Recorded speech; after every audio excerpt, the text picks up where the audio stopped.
Welcome to Kernersville, North Carolina. What a dynamic matchup in the CPC. West Forsyth, East Forsyth.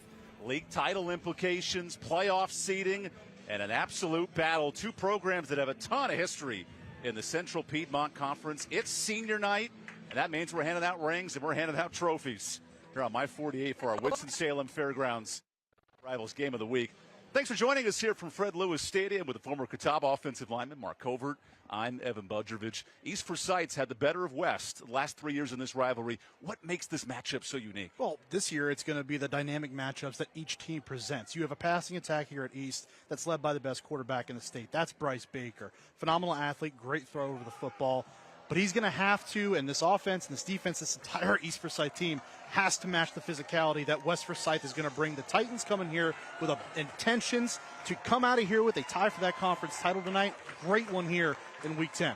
Not only a battle for the league title, but a unique rivalry between these programs, and Hannah Brady explains more. Well, guys, the final regular season game before postseason play begins, and this is a date that has been circled on West Forsyth's head coach Kevin Wallace's bulletin board in his office since January of this year. He told me this week that he still remembers it being 28-17 with 1 minute and 31 seconds to go in the third quarter, an outright conference championship title on the line, and they lose last year to East. So his team coming in tonight, thinking of that, are going to be playing with a chip on their shoulder. And now East Forsyth head coach Todd Willard has a great relationship with Kevin Wallace. They talk almost every day in just talking shop, but tonight the game faces are on because he knows that they're going to come into the nest and try to set them off of their rhythm. So he wants his team to be composed tonight in order to get a win and move on to phase 3 of the season, guys. Hannah, dynamic matchup, best passing team, best rushing team in the state.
Welcome back to East Forsyth High School. Dynamic matchup for the CPC League title. Here's a look at tonight's Skywatch weather game forecast from our chief meteorologist, Jonathan Wendt. And football weather's on tap tonight, Mark. Absolutely gorgeous here in the first official day of November. Little warmer, but that's okay. We got a great matchup here tonight. Great weather for it. Should be a good one. Let's dive right in to our players to watch. And Mark, early on, it's a battle defensively here with Eldridge for West Forsyth. Well, I hope you like beef, Evan, because we brought it here tonight Turtle, as the guys call him, the eldest Eldridge here on this roster. Big dynamic playmaker, a force along that defensive front. Really great when we saw him in week 1 against Oak Grove. He's going to have a huge performance here tonight. And then there's the heat-seeking missile on East Forsyth sideline, Nathan Stewart. An absolute ball hawk along that back line of linebackers. He's going to be paramount here for the success of East on defense tonight. Not only key players defensively, Mark, but keys to this matchup. What's the biggest key for West Forsyth? It's limiting those big plays. You got to limit the explosiveness of this offense through the air, get them off the field, and then have efficiency on their own end. This is an offense that doesn't throw the ball particularly well, at least statistically. They've got to be at least good here tonight to offset some of that pressure on the run game. East Forsyth containing that aforementioned run game for West. They're going to bring a physical mindset to this game and then be the aggressor. It's going to be about attacking, getting back there, and disrupting that offense. Let's get this league title tilt going in Kernersville. Costa Dupuis to kick this bad boy away, and we're underway. A fun rivalry here in the Triad, East versus West. Patrick Starr be happy with it, as here's a return from the 1. East Forsyth on its senior night gets out to the 20, and that's where Bryce Baker, the #1 quarterback recruit in the state, gets started. 28 touchdowns to 2 picks. What makes Bryce special? Well, the future Tar Heel has an arsenal of weapons for him to throw to, so dynamic offensively. But his understanding for the game has grown from the beginning of last year all the way up until now tremendously, and he's shown it each and every week. Baker, the most efficient quarterback in the state, 68 career touchdown passes. And he's won this rivalry the last 3 years, East versus West. Tonight, though, it's a league title on the line. An offense that has rolled its last 3 games, 49 points against Glenn. And here's the first play from scrimmage. A handoff. Nice pursuit. And they wait. Yep, they do rule him down. The run there for Cannon Rottweiler, just a gain of 1 and a late whistle. Very late whistle. Looked like Eldridge was able to pierce through that offensive line, get into the backfield, and bring Rottweiler down before he squeaked out of there. But a late whistle, didn't really know if he had been down intentionally, but finds his way to the ground. This is an active defensive line. Keith Taylor anchors it with Daviel Eldridge. We mentioned Big Turtle and Cale Vest. Those are 3 gigantic human beings, all 280 plus. Baker on 2nd and 9. There was some movement. Officials let him play. Baker, the deep shot over the head of Blair, incomplete. And there's the Mountain Fried Chicken starting lineup. You mentioned receivers. J.P. Gilchrist III. He's got 800 yards this year. And then Kendall Sawyer, 3 touchdowns. That's a great group outside. And Sawyer's starting to come on a little bit, but Jai Richburg is the next guy here at East Forsyth. The junior has been phenomenal this year since taking over midway through the season last year. Baker's thrown touchdowns to 8 receivers this year. That's NFL-type efficiency. We see Aaron Rodgers last night dice up the Houston Texans. Right, and his accuracy has been so good. That near 80% completion percentage has been massive. Here's a 3rd down. Good pressure. Baker to run. Not just the arm, but the legs of Baker down the sideline. Whoa, Baker near the 30. A dual athlete threat, the Carolina commit. Well, what did Kevin Wallace, head coach of West Forsyth, tell us this week? What hurt them last year in this matchup was the fact that Bryce does not take off and run a ton, but he did in that game and shows off the wheels here. Huge 3rd down conversion into plus territory. That's a Crescent Ford 1st down. Ride the game in style with the new F-150 from Crescent Ford to High Point. Baker had 380 yards last year in that game. He feeds the tailback. Blair is loose, makes a cut. Blair outside, touchdown. 4-play drive, 80 yards in the blink of an eye. We can talk about this passing attack for East all night long until we are blue in the face. The difference this year for the Eagles has been that rushing attack. It has been the consistency of what they have brought to the field. At first, it's Bryce Baker in the backfield, and then Corey Blair, the dynamic playmaker, new to this offense this season, gets into the open field. Great blocking down the field, allows him to get in. The extra point from Cressamore is good. And a great start for East Forsyth. A touchdown on 4 plays and a 33-yard score for Corey Blair. Offense, again, that is so good passing the ball. You have to respect it opens up the field, spreads these defenders out, and allows those running lanes to open up. The offensive line has done a great job moving bodies up front all year long, and the running backs have capitalized because of it. And no team hotter in the CPC than East and West. They both have won 6 straight coming in. East, of course, undefeated. But West bounced back from a loss out Mount Tabor in the league opener. And that's the third team waiting in the wings here. It could be a 3-way tiebreaker if West wins tonight. And West has been, kind of like you said, Evan, they've been hot here lately as well. They lose that game to Tabor. The week after, they lose at home against Weddington, arguably the top team in the state at the 4A level. But then they reel off 5 in a row. And they've done a really good job of not just scoring and getting points in bunches, but being the more aggressive team, being the more physical team. They're going to have to do that here tonight. Now it starts on this drive offensively to set that tone and get back in this one. Here's Braden Cressamore, who has Division I offers and 49 touchbacks as a kicker. Is this lucky number 50? Oh, you bet. Athletes all over the pitch. And now West Forsyth, led by a transfer quarterback itself, Riley Horton, who played at nearby Parkland last year. He's now figured it out late in his senior season. And you just saw Bryce Baker have that long run on 3rd down. Riley Horton's greatest asset is his ability to run and simply a threat he poses to take off and get yards down the field on the ground. So Riley Horton, the junior QB, last 3 weeks, over 150 yards in each game. He has thrived down the stretch. Here's West's first play, quarterback design run, and that's a part of this offense as Horton gains 1. The Mountain Fried Chicken starting lineup, Winston-Salem's original fried chicken that's not greasy. Always remember the running back tandem of Blevins and Darrell Page. That's a dynamic backfield. It sure is. Blevins so physical, his straight line speed impressive to watch, and Page a rushing threat as well. It's an offense that runs the football, but they found some receiving threats too on the outside. This year alone, 7 yards a carry for West. That's the best in the Central Piedmont Conference. Here's Darrell Page in motion. Oh, quick, good keeper. Horton makes a man miss, and Horton is just shy of the sticks. He'll gain 6.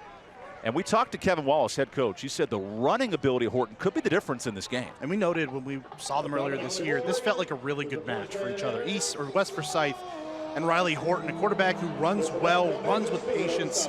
Very good for this offense. The anchors of this Mountain Fried Chicken defense, Brian Godfrey with double-digit sacks, and Nathan Stewart, the all-conference linebacker. Good players at both levels. Horton faces a 3rd and 2. The question is here, do they put the ball in the air or do they stick to the ground? Sets a tone here early on depending on what they do here. Horton runs it, and he's tripped up. Horton short of the sticks. And the first man in, Keymore Pouncey, the senior D lineman. Well, you got to think, trying to feel each other out here a little bit, you got to think that East is going to try to bring a little more pressure. They're going to have more intention with trying to stop this ground game of West tonight because they know that's what they do and that's how they get everything going offensively. They do it here. All that pressure up front, the bodies around the line of scrimmage. Riley just does not get down the field because there are too many Eagles in the area, and they bring him to a stop. That's 4 runs for Horton on this first series. He's held in check. And the punter, Max Williamson, who has a 50-yard boot this year, but no men back for East. Williamson, the rugby-style kick. Does earn some field position, dropping down at the 32-yard line. Eagles will take over at the 31. Well, you couldn't beat the opening drive if you're Bryce Baker. Find a man in Blair and let him go to work. It's just so unusual. You see him miss a pass straight over the middle on realistically an open receiver down the pipe and just missed him over the top with Blair. Makes up for it for a long 3rd down run, and then Blair finishes the drive off on the ground himself in the very next play. Bryce Baker celebrating his senior night with over 70 career touchdowns through the air and on the ground. Quick toss, pump fake, and he's brought down. Good sack. Keith Taylor, the junior D lineman, is 5th of the year. Good pursuit, good discipline by Taylor on top of that. Defense did not bite. Gets him up in the air for a second, try to knock that screen pass down. Baker decides to eat it. Taylor's the beneficiary of it. And D coordinator Will Billingsley noted this week, eye discipline when you play quarterback. How does that matter on a D line? Well, you got to watch what he's doing, right? See where the quarterback's eyes are, and they move you to him. Now, that's where the next step in Bryce Baker's development comes. making those second-level plays. Here's play action. Baker with more pressure, and he gets it off. It's picked! Interception, Horton going the other way. Pick 6, West Forsyth. Keith Taylor, how do you do? Are you kidding me? The mistake by Bryce Baker, not just eating the sack there, but still trying to make a play, get out to Rottweiler. And Keith Taylor gets a sack on one play and then a behind-the-helmet catch. The interception and the wherewithal to get it back down the field.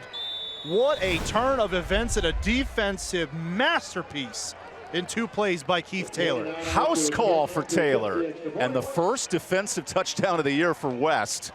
No better time like the present, and it's blocked. That's a dead ball in high school, unfortunately for East. And it keeps it a 1-point game. Hey, how about this start to the first quarter? Keith Taylor, meet Bryce Baker. Advantage Taylor. We'll step aside. Fun first quarter resumes when we come back to Kernersville, North Carolina.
Stream live on our YouTube and Facebook pages. Novant Health helping us out. Best physicians, amazing nurses, remarkable care at Novant Health. And that road stand, West, they've lost 3 straight in the series, but what a turn with the pick 6. Just unbelievable.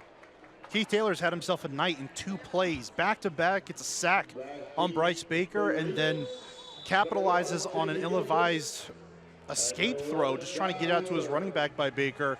Reaches behind the running back's helmet, snares it, and runs it all the way back. One of the better high school plays you're going to see across the country. Unreal. Keith Taylor joining the party, and now Dupuy sends it away. Here's Jai Richburg working that sideline. Richburg turns around, beats a man, breaks a tackle. Richburg still moving into West territory, but there is a flag, and let's see. This might be coming back, Mark. Richburg just trying to get through the traffic in the middle of the field, breaks back outside. Here's Marcus Elliott, our lead ref tonight.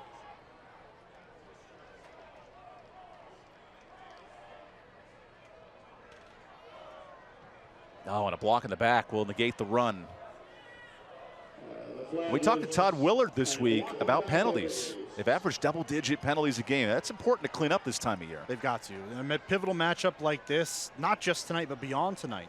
We start going into postseason play. This will be the last game for each of these teams before having the off week next week for them, while other teams on the western side of the state try to catch up. But penalties have to be eliminated, at least contained here tonight and managed. Only the 3rd pick for Baker all year. It came in the most efficient quarterback in the state. First down, little confusion on the handoff, and Jalen Murray gets 2 yards. I love the effort from West Forsyth starting defense tonight. Big physical defense, especially up front. We've already seen Keith Taylor make his handful of plays. Talked about Daviel Eldridge in the open too.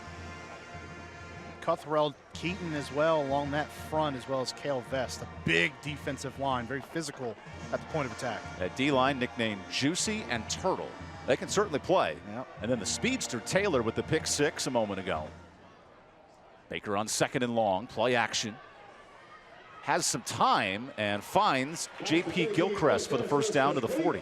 J.P. Gilchrist is a guy who changed positions, comes over to that wide receiver spot, and he's excelled getting out there. Coach Willard talked to us about how he has done such a great job making that transition. It's been a commitment to his work ethic. It's resulted in a strong senior season. Back on the ground.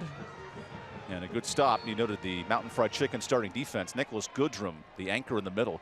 He replaces an all-state player, Caleb David, a year ago, top 10 in the state. Goodrum anchors a good linebacking group. And you got to think Goodrum filling those shoes. Caleb David was a man in the middle of that defense of the Titans. Goodrum comes in, handles his own, directs traffic well. Good communicator at that linebacker spot. Leads to a gain of 5. Here's a toss. And no room to break the tackle. Jalen Murray stopped after a gain of 1. How does the pursuit play a factor for West tonight? It's going to have to be big because this East offense does use a good amount of motion. So they're going to bring guys across the formation, try to get some eye candy, see if they can see what the coverage the defense is in. Allow themselves to work there. The pursuit has to be strong. Back on the ground, Rottweiler is dragged backwards. I don't know if he got it. One ref says yes, one says no. And they'll give him the first. Really close right there. Got spun around at the end of play.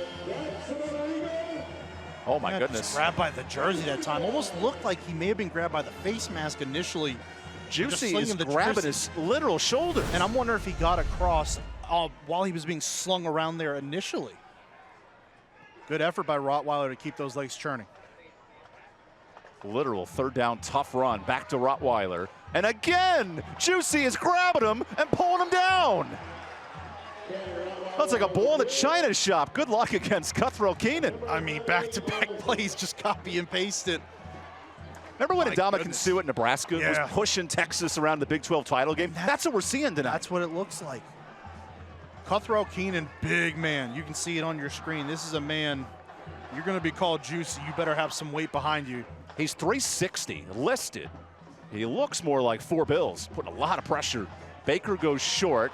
There's a completion, and Murray has the first. Really good understanding that time between Baker and Murray.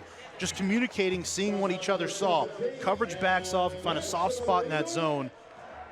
Murray sits down, Baker finds him. Really nice job just communicating non-verbally and making a play happen. 4th different receiver for Baker tonight.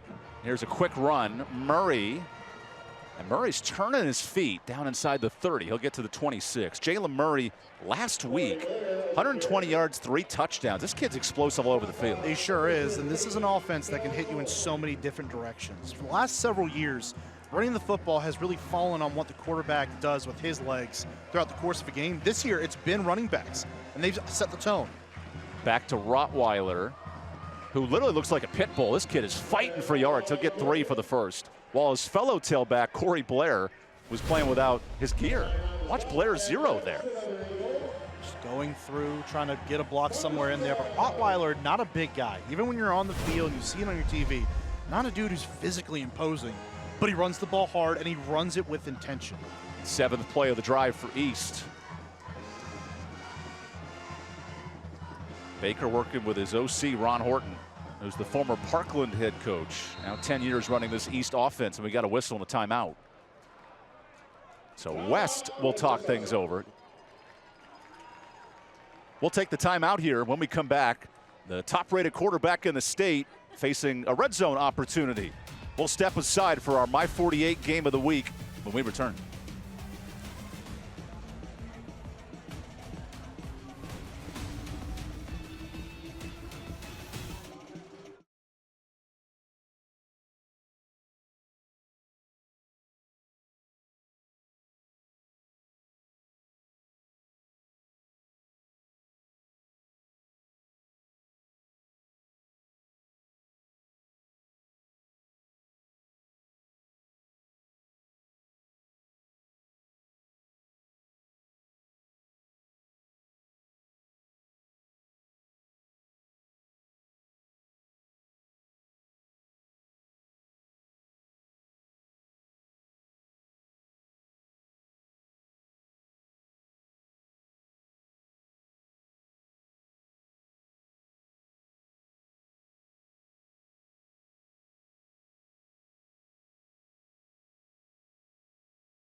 There's head coach Kevin Wallace, 15-year legend Adrian Snow. He's replacing, and now in year 2, second place in the league last year, has a chance for the league title.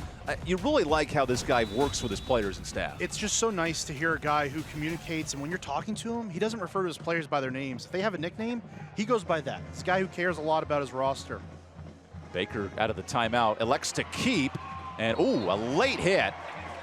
Oh, hold on, no personal foul there on the tackle from DBL Eldridge. A little bit of gray area there. You know, in the college game, that's a 15-yard penalty. Right, and they're usually pretty sharp to call that one.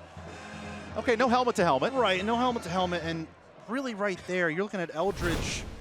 He goes and dives, but that's right around the same time that Baker's trying to take off and slide. So it's kind of a gray area there.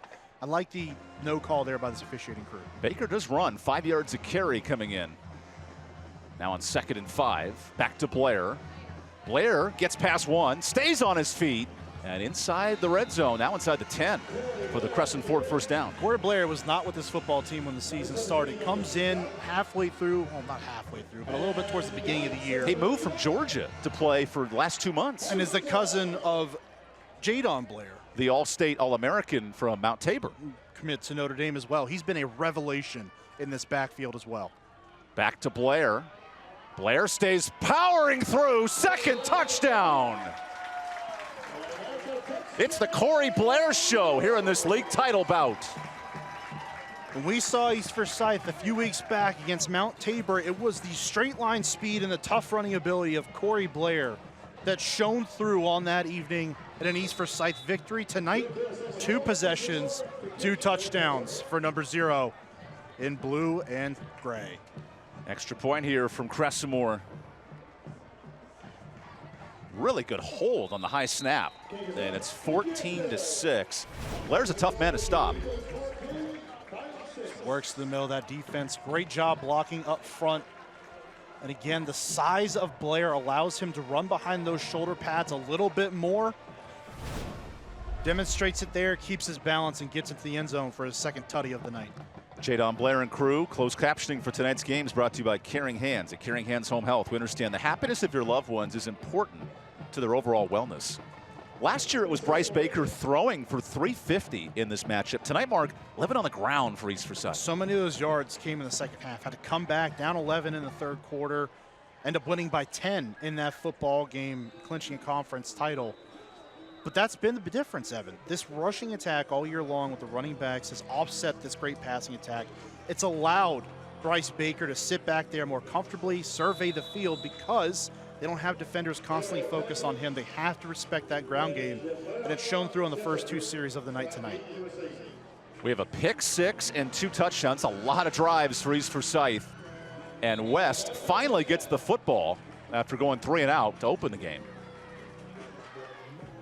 What do you feel about the running heavy of Riley Horton tonight? Well, there was 3 straight runs by Horton on that first possession, came up about a yard or 2 short. So where's the other rushing attack come into play? It falls on C.J. Blevins, number 10, guy who has great straight line speed, very tough runner. You and I talk a lot about Cayman Chaplin being here before. Cool. Reminds us a lot of what he brought to the table too. Chaplin was a 3,000-yard rusher at West. And Blevins is going to have to be close to that skill set and that skill level here tonight. Here's Blevins next to his quarterback, Horton. Here's a deep shot, 1v1. Hunter Cruz has it. This kid is electric downfield, 30 yards a catch. What did Kevin Wallace tell us about the passing and how it's progressed for Riley Horton? Standing back there in the pocket, understanding his landmarks and matchups. You get a one-on-one on the outside with your best receiver. And boy, he's a cruise missile down the sideline, getting down there. Hunter Cruz, a big play threat waiting to happen. 25 catches for Cruz. He'll average 30 yards a grab. That's explosive. Horton into East territory, rolls out. Quarterback design bootleg, and there's Page. Nice cut, and Darrell Page gets 18 yards. The way they use Page in different spots makes him special. And the way that they are moving Horton there makes that play happen. Getting him outside the pocket, the defense knows they have to respect the way he runs the football, brings them up closer to the line of scrimmage, reads his first man down low, doesn't see it there with Cruz, elevates to the next level where Page is and connects with him. Back-to-back double-yard plays, double-digit. Here's the tailback, Blevins. Breaks one. And Blevins will earn 3 yards. We see some helmets coming off now. So West Forsyth will exit. Here's a penalty. Jalen Morris lost the noggin. That was a late flag. Well after the play was over. And there was a tussle there with Godfrey, the defensive tackle. Let's see.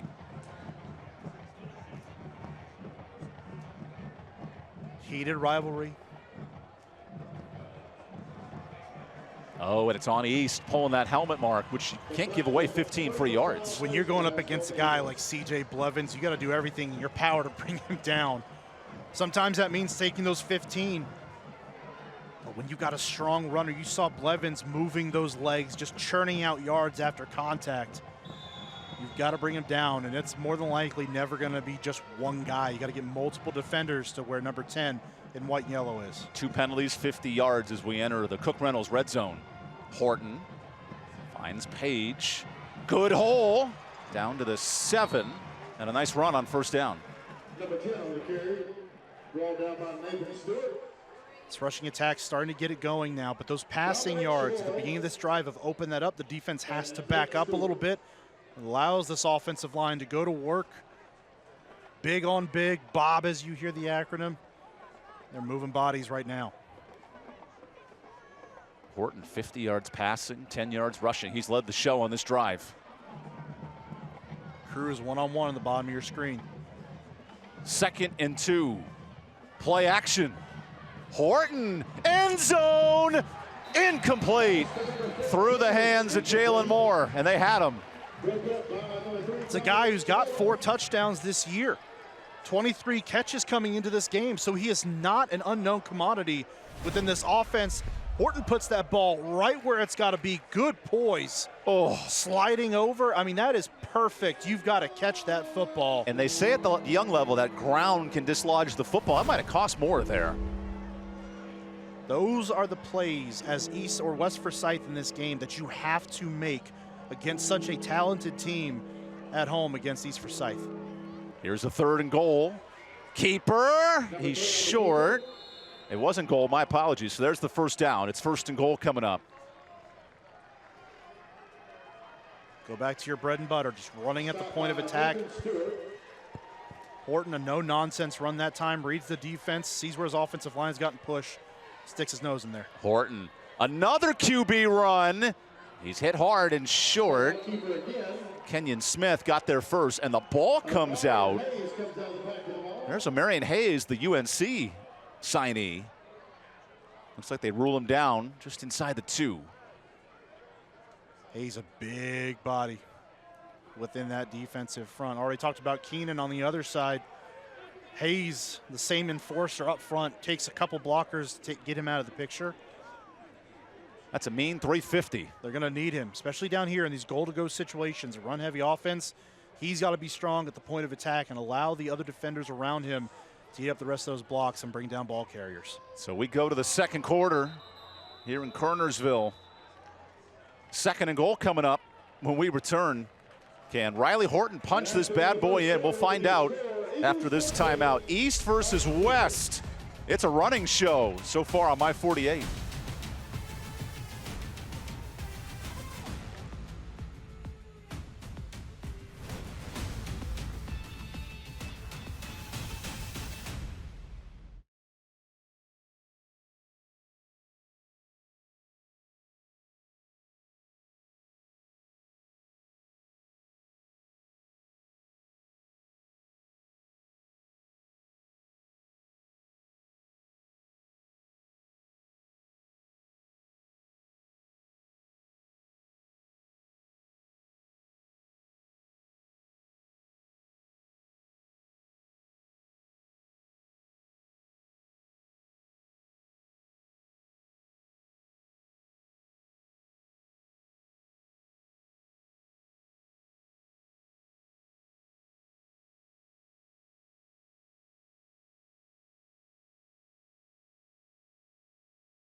Here's tonight's winning row. Everybody in the row received free tickets to ice skate at the Winston-Salem Fairgrounds. The Fairgrounds Arena, your one-stop shop for entertainment and ice skating. Mark, you ready to tango this Christmas? Are we tangoing on the ice or off of it? Because that makes a big difference in my answer. We'll find our rhythm as West Forsyth heads into the red zone out of this second quarter. Horton goes to his tailback, Page, and there's no room there. O'Marion Hayes stuffs it, loss of 1. I guess I just don't love having Page in there at that spot running the football. Here in goal to go, even on 2nd and goal, you got to have your big bodies in there. That means it's C.J. Blevins' time. If you're handing off to a running back every single time inside the 5, it's got to be number 10. Blevins remains out, so Page is in.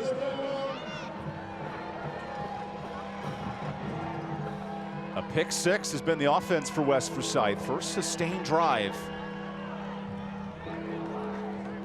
Look to pass here. This defense has to be ready. 3rd and goal. Horton rolls.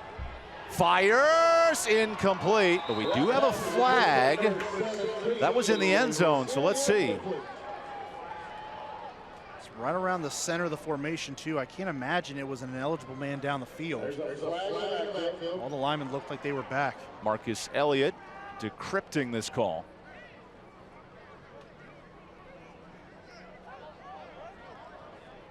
Oh, defensive holding. That'll be in the high school level, it's not automatic first, but it moves at half the distance. And it still keeps it on 3rd and goal as well. So they'll replay the down here. Does that change the mindset here if you're West? I think so. And now especially with C.J. Blevins back in the game next to Riley Horton in the backfield, look for him to take this rock and push his way in. 3rd and goal. Horton straight up the guts. Touchdown! Riley Horton transferred for games like this, and he has a chance to tie it. Doesn't give it to Blevins. Instead, he becomes the lead blocker. Horton follows him right into the hole. Capitalizes in a big way, and just like that, it is a 2-point ball game. What an answer by this West offense. Wasn't sure if he got in, but that extra effort pushes Horton through. And now Costa Dupuis. And Dupuis has it. How about watching all across the world tonight on YouTube and Facebook? Novant Health. And mark the touchdown from Horton. And Blevins, lead blocker, gets up on Nathan Stewart. Right the hand reached out. And pushed out. Look at that. Great shot by our camera crew. Just getting that football across. If you're going to be stood up, reach it over the line. All it's got to do is go across the plane of the goal line. The awareness from Horton, too. Great job knowing where you are on the field, stretching that football out and putting it in for 6. And how about awareness? Go to Novant Health. Best physicians, amazing nurses, remarkable care.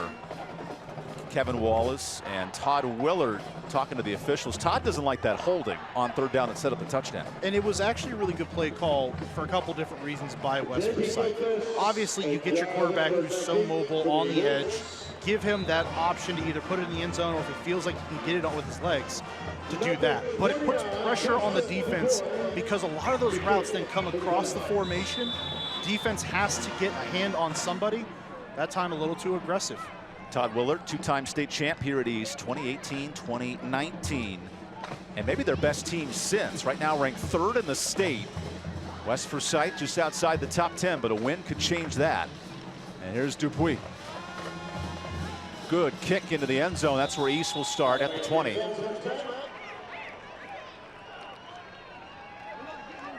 For East Forsyth, they get the win tonight, the outright league title, and that 3rd seed in the state with Weddington and Grimsley. What an important week for the East Forsyth Eagles. Well, it's huge for them and huge on the other side as well. Neither one of these teams realistically has to worry about not hosting a home playoff game around 1. But for West right now, you have the possibility, you come out of here with a win, maybe you have a home game week 2, maybe even week 3 at that point. Big stakes here tonight in Kernersville. And the #1 quarterback in the state goes to work. Only his 3rd pick of the year back in the 1st, but here he is audibling the play. Baker pointing out the blitz. He's seen a future college star. Little play action. Baker deep shot. Nice catch. And a 1st down to J.P. Gilchrist. For more on Bryce Baker, how about Hannah Brady? Well, guys, we talk about Bryce Baker being a dual sport athlete, and we've seen him using his speed. He scored over 1,000 career points for the Eagles men's basketball team, and it's having that extra background that he feels like helps set him apart from other players. He says he feels like he's more elusive and is in better condition to be more dynamic under pressure. Graduating in December, he won't be playing basketball this season as he'll be heading to UNC Chapel Hill in the spring, guys. So there's a completion. Moving it forward, we'll check on Hannah's mic with Jalen Murray there to move the chains. Good plays back to back. Turns out you guys heard her. We just didn't, so my apologies. Everyone else heard her. I know your hit was special, Hannah. I believe you. Good anticipation. Oh, we have a man down now. Arlington Key is on the turf. Oh, hold on a second here. Looks like Key may need some help from the training staff.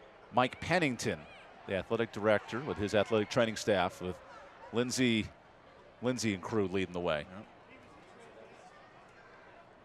But those last two throws, Evan, talked about pointing out protection, figuring out where the blitz was coming from along that West Forsyth defense, and then making not just accurate throws, but those timing throws down the field. 2 plays ago, hits Gilchrist along that far sideline. By the time that football was in the air, Gilchrist wasn't even out of his break fully yet. So that's just anticipating where he's going to be at. Excellent job. And a swing pass, just nice and easy completion out on the edge. And it looked like he may have taken a cleat to the midsection. Oh, that's a story you'll tell your kids about, that's for sure. Yeah. Let's hope Arlington Key's okay. A little deep breath. He's back on his feet.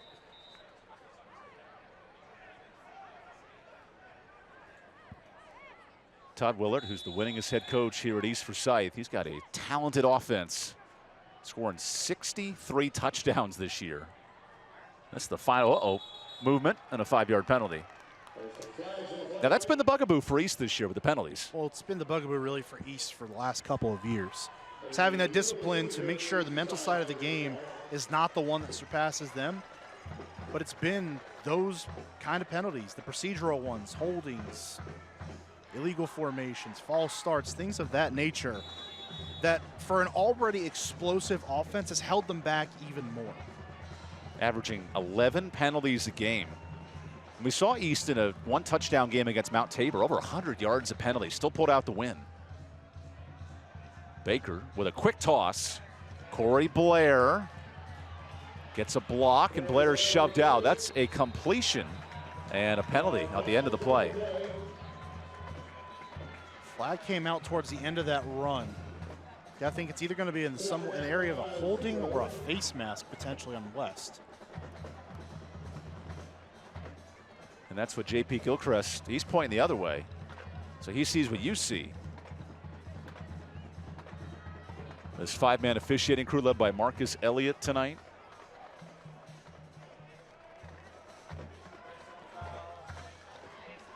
There's the face mask you talked about. Just by the timing when that flag was thrown, it just seemed like that was the case. Blair gets on the edge. See a little grab right there along that west sideline. Good call by this officiating crew. Blair took a little bit of a lick there on the end as well. That's Vanderlei Baldwin on the face mask. Back to Blair, who's held up on first down. Good stop by Cale Vest and company. What a job up front, though, so far for this Eagles offense. This offensive line is opening holes against a defense that's big, physical. Not just opening holes, opening laces. Yeah, knocking shoes off of people. Wrong guy. And there's Blair getting his kicks back on. Yep, guess he's got to come out for a play. Started wondering, I didn't know that John Cena played for East Forsyth. No shoes, no problem. We've actually seen on my 48 a touchdown without a shoe this year from Mount Tabor. We have. All comes full circle. Against East Forsyth at that. How about the next level ability? Baker continues to audible plays, making things happen. Here's a play action. Baker goes short, finds Murray. Murray has the first down. And that's what makes Bryce Baker special. He can read the defense. He sure can. Just getting out there, those easy throws, but it's the adjustments, Evan, that you noted at the line of scrimmage before the play. That communication means everything. And if you can get everyone on the same page offensively, it does wonders for how you can move the football when you have that second level understanding. Bryce Baker now to the sideline. How about this? Baker out. Jalen Murray in at quarterback. Murray, who was the Wildcat quarterback coming into the week. Let's see how they utilize him here. Murray stretches outside, finds a hole. Murray bangs into one and gets 9 yards. This was a wrinkle of the offense. Todd Bullard said expect to see it from time to time. And it's just so interesting that this offense is running the football so effectively right now. That defense of the Titans is usually so stout, so sound up front. This offensive line, this offensive front, they're doing an excellent job getting bodies off the line. Back to Murray. Nowhere to go. And Murray's dragged down by Chance McMillan, our starting linebacker. And that's what you want if you are West Forsyth. You see how the hole kind of opened up, but as soon as it did, there were 2 to 3 defenders just sitting there waiting. They do rule it a first down, so it's first and goal. That's where you want to be, though, defensively. If you can have those big bodies up front, occupy space, and let your linebackers and DBs come down and make plays, that's how this defense operates at its best. That's a Riddle tractor first down, and here comes the All-American Bryce Baker.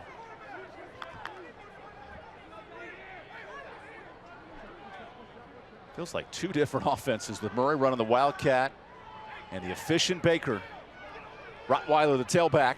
Baker rolls, fires, touchdown!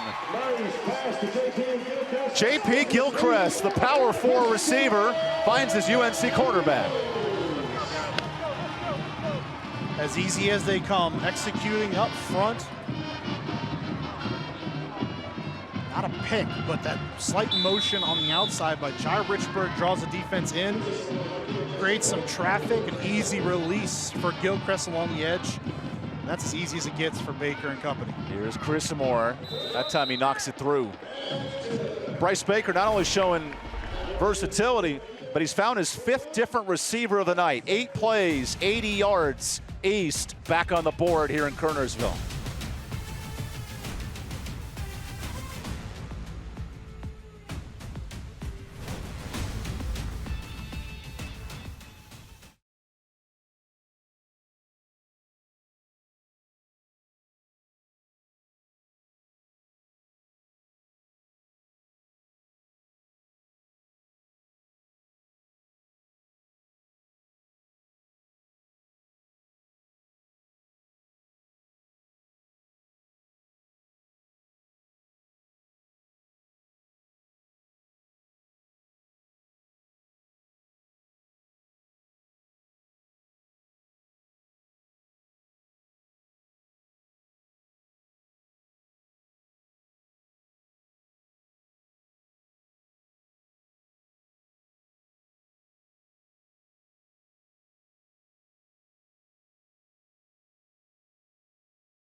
Welcome back to Winston-Salem.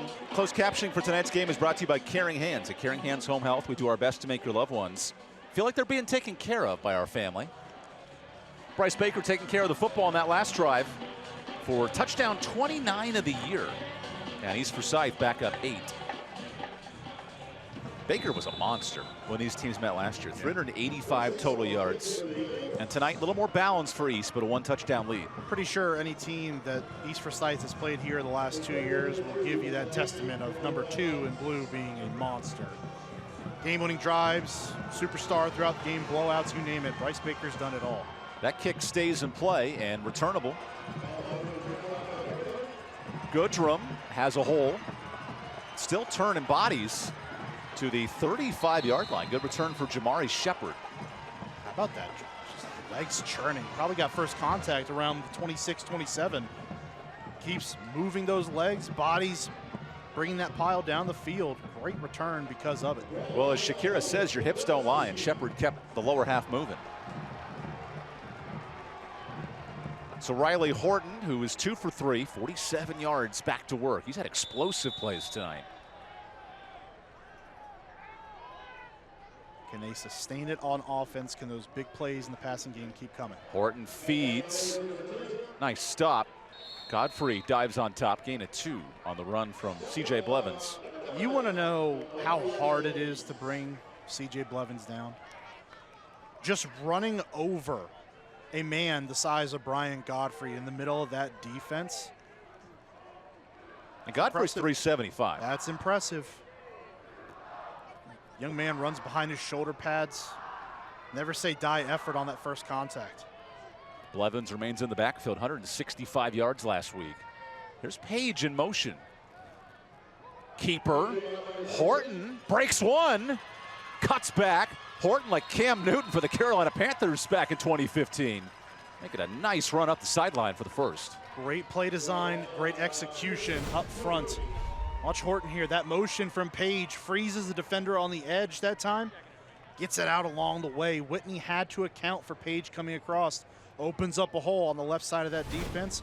And Horton makes them pay. The power and the size that Horton runs with. This is so much like Cam Newton in the Super Bowl year for the Panthers when he was the MVP. This is dominant running for Horton. Now a first down at midfield. Little play action.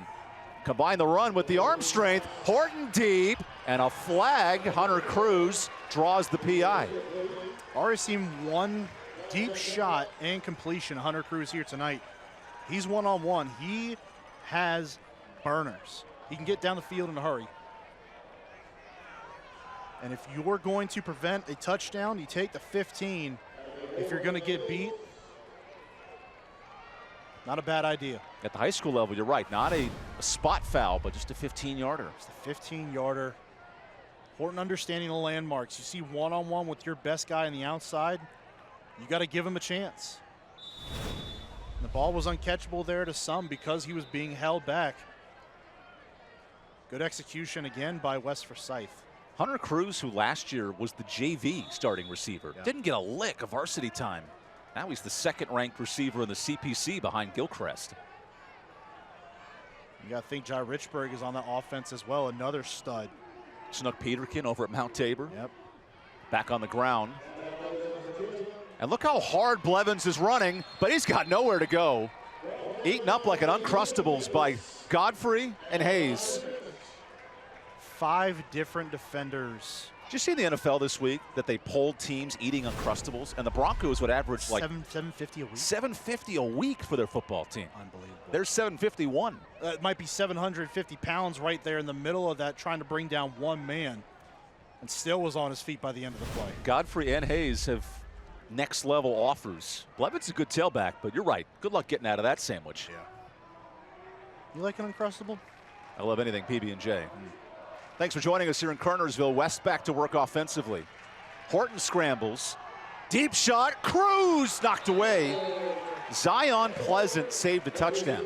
Really nice coverage on the back end of that play. Zion Pleasant putting a blanket over Hunter Cruz. Not able to get the completion there. How about a snuggie? I don't mind a snuggie. Either way, he's covered deep down the field. Pleasant gets that hand up in the air. Great job. Great defensive back play, watching the football in the air, locating it, and getting your mid up to knock it down. Now, if Horton leads Cruz, that's probably a touchdown, though. And that's the next step for Riley Horton, right? It's about finding out if you can get that ball up over the top, a little more air under it, a little more strength. Allow him to run underneath that football. Already saw it once in this drive. Pleasant got beat by Cruz along that west sideline. Timeout, West Forsyth. Well, let's take that timeout. Halfway through this second quarter, West looks to strike back. It's a Compass Bowl here in Kernersville.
Stay tuned for the U.S. Army halftime report. This week's Tatum and Atkinson Scholar athletes, interviews with the coaches by Hannah, principals, and much more. The U.S. Army, be all that you can be.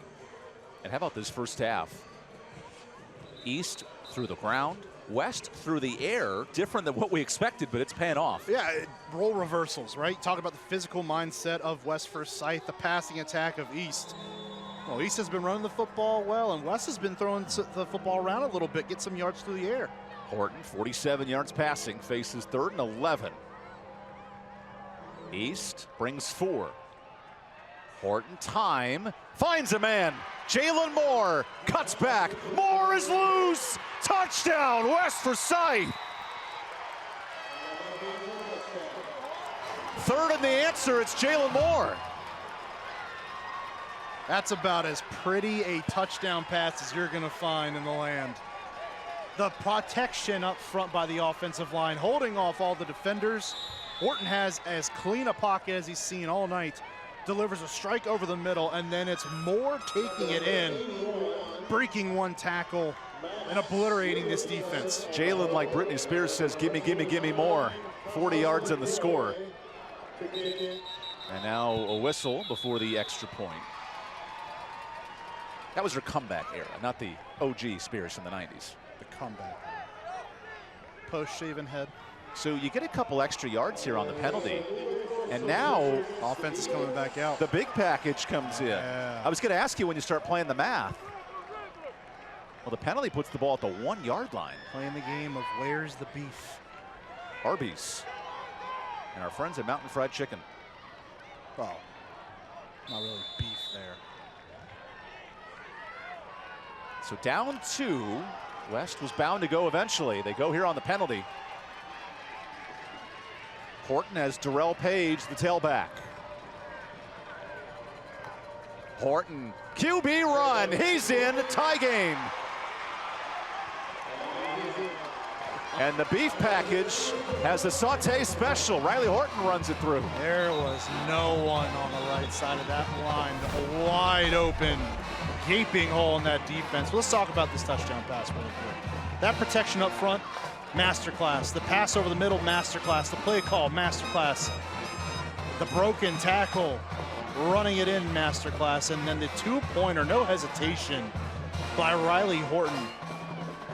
It's not just Gordon Ramsay and Steph Curry in masterclass, the app. It's Riley Horton tonight. This is not the West Forsyth of Lori Bates' day. This offense is moving down the field. They are getting points in bunches, yards in bunches, and it's been because of the development of that man right there, Riley Horton. West Forsyth on a 6-game win streak. They get a win tonight, and it's a 3-way tie for the Central Piedmont title. And you know what's fun? The tiebreaker is based on drawing numbers out of a hat. It's literally coming down to luck and circumstance. Jesus, take the wheel. Literally. We'd ask, hey, do you pick heads? Do you pick tails? They're like, no, it's not a coin toss. It is picking 3 numbers out of a hat. Yep. Asked him, do you at least get to pick your number so you feel good about something? Well, if I'm East, I'm picking 2 for Bryce Baker. And shoot, Wes is going to pick number 3 for Riley Horton. These quarterbacks there we go. right now. And Mount Tabor's got Snook Peterkin, number 1. They're putting on a show at the quarterback spot. Modern day football, eat your heart out. This has been a showdown of gunslingers here so far. 21 a pop and a low kick. Wicked bounce. Here's Blair. Or pardon me, Gilchrist breaks 1. Gilchrist still moving. And he gets to midfield. Nice return for East Forsyth. Always kind of feels like East Forsyth is really good on that kickoff return unit, aren't they? Always get great returns, great field position, helps out this offense tremendously with scoring all those points that they do. We'll give credit to James Studevant, the associate head coach and special teams coach. A decade here at East. Man, oh man. Mr. Efficient, Bryce Baker, 7 of 9, but a pick 6. Mixed in with a touchdown pass on his senior night. East will have a home playoff game, but the final regular season game for Baker, who's made multiple audibles today pre-snap. Play action. Baker slides up, moves out, There's a hold. Baker goes short. Gilchrist, hold on a second, cuts it back. Gilchrist inside the 20. Gilchrist touchdown. Now let's see if that holding stands. That's going to be coming back. Oh, now the students figured it out. That one's going to be coming back. We got some surrender cobras in the student section. What do you got for us, Marcus? Yep, that call will stand.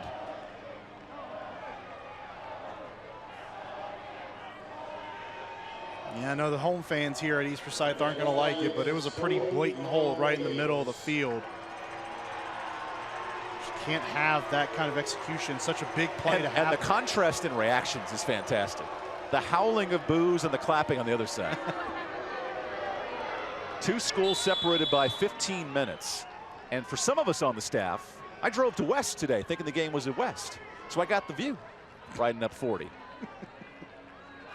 It's worth noting that Evan passed East to get to West today.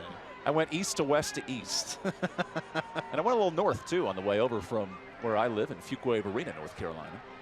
Great night here in Kernersville. It's 1st and 20. Baker play action. Running out of time, and he's sacked. Daviel Eldridge turtle all over it. The Teenage Mutant kind. Start thinking Leonardo, Raphael, doesn't matter, Michelangelo. He's been the guy along the edge all year long for this Titans defense, wrecking havoc. Does it here again. Good drop that time to get underneath the block. The green Donatello in on the sack, and this Ninja Turtle's got 10 of them this year. Brody Harrington's got a tough assignment on that side of the offensive line this night. Gives up one there, and that's the kind of effort that saved West Forsyth throughout this entire season. Baker back to work, 2nd and forever. He's got to run it. Baker directs traffic. Oh, he was past the line of scrimmage. So disregard the completion there.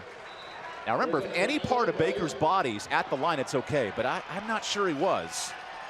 His foot could be behind, you know, the leg, the arm, anything. It was awful close. Getting that pressure by Eldridge. Walking Harrington back, collapses the pocket, forces Bryce Baker to evacuate. Get out along the edge.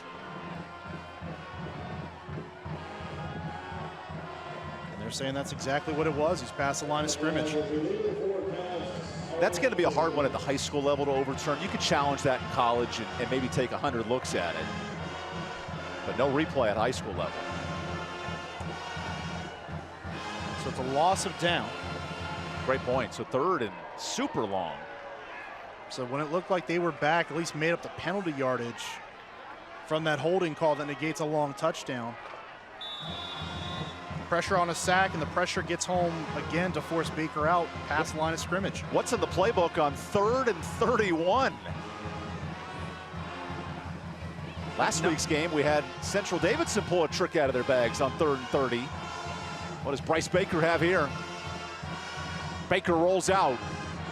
He goes short of the sticks. And Gilchrist into West territory. So now it's 4th and 9. You have some options. And for how talented this offense is and for how good of a gambler, let's say, that Todd Willard is over the years and how much confidence he has, he's an aggressive head coach, likes to go for it in these spots, and that offense has not left the field yet. You got to know when to hold him and know when to fold him. And Bryce Baker, he's not walking away without a chance here. Now the punt unit comes out. So West gets a stop, but the defense is confused. There's bodies going everywhere. Here's Corey Blair. Blair elects to punt. And a really good bounce for East. Drops it inside the 20. That's so fascinating when you have a Wildcat quarterback into punt. Like the mind games, you got to be thinking of everything. And when we had East Forsyth earlier this year against Mount Tabor, Coach Willard told us, look, I give Gilchrist the freedom back there to either punt that football or where to take off if he likes what he sees and feels like he can pick up the necessary yardage. That time, West stays home just enough, watching that film, forces the punt. And maybe a good decision by East, in all honesty, in such a crucial game here in the last week of the season. play the field position. It's a coming out party for Riley Horton tonight. 130 yards in the first half. Horton to run. Horton breaks another. Riley Horton going away. Gets a block. Horton, touchdown. House call. Oh man, Riley Horton's putting West on his back tonight. What a run. Riley Horton, have yourself a first half. 82 to the house. The blocking up front, the maneuverability of Horton gets him outside, breaks one defender's ankles, and from there it is a foot race, along with Hunter Cruz throwing in a block down the field to secure the touchdown. Extra point upcoming.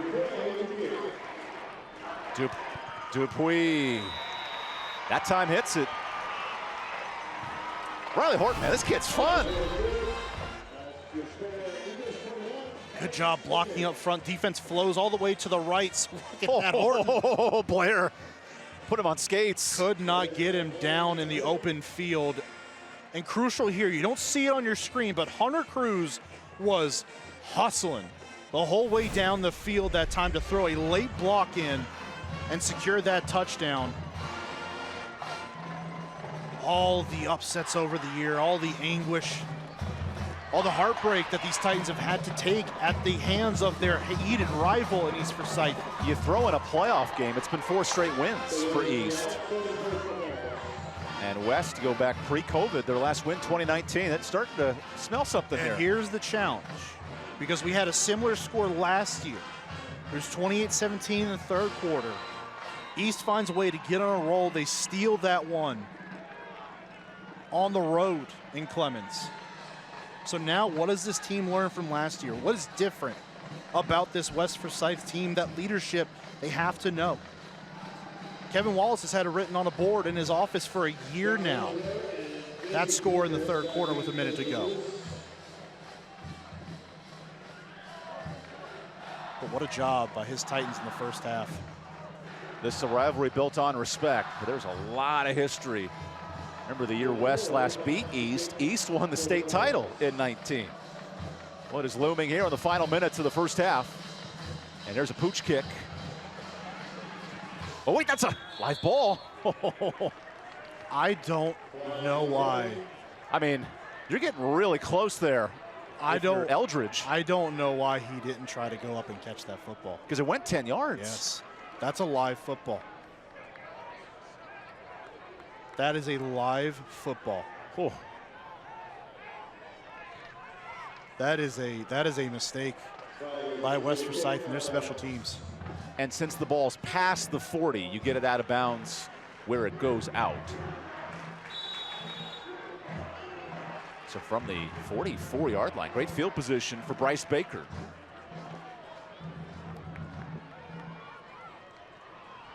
Nowhere to go and a stop. Again, it's Eldridge, who's one of 10 Eldridge siblings.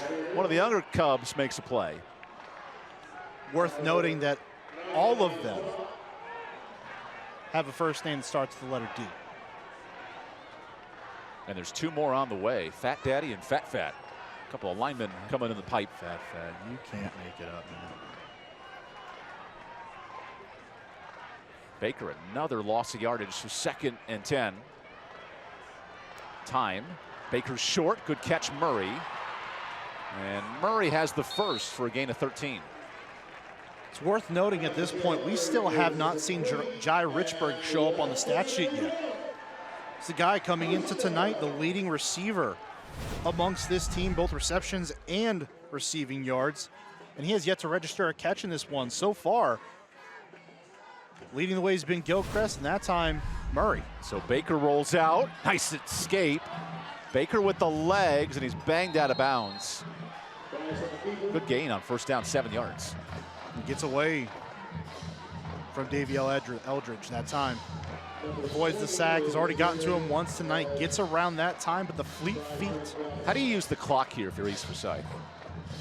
Just keep working it a little bit. Again, this offense is so dynamic. They can strike from anywhere on the field at any time. So you just got to keep working the clock. You still have those 3 timeouts in your back pocket as well with 2 minutes left. You don't necessarily need to work the sidelines. You can still attack all parts of the field. Baker on 2nd and short. Little play action, pump fake. Baker needs help and throws it out of bounds. Stay tuned for the U.S. Army halftime report. We'll talk with the coaches, principals, and more, including our Tatum and Atkinson Scholar athletes. The U.S. Army, be all that you can be. And Hannah's going to watch and ask about Riley Horton, because this kid's special. Oh, absolutely. And Bryce Baker's even more special. 2 of the better quarterbacks in the state going to work. Considerable amount of people watching this game here tonight. Certainly paying attention to it all across the state. 2 of the top 15 teams across any division in North Carolina. So Baker on 3rd down, elects to run, has to get to the sideline and dives. Does he get the first? No, they rule him short. They stepped out of bounds along that sideline. Tried to stretch when he realized he was getting close. And now if you're East, what do you do just outside the 35? Working that sideline, gets over there. Oh yeah, right before he dove. So here's East on 4th down. Elected to punt on the previous drive. And we have a whistle. No timeout, but a whistle.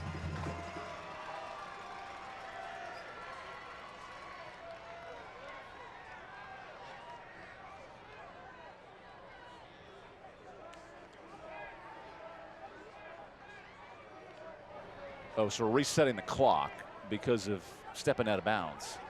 Ah.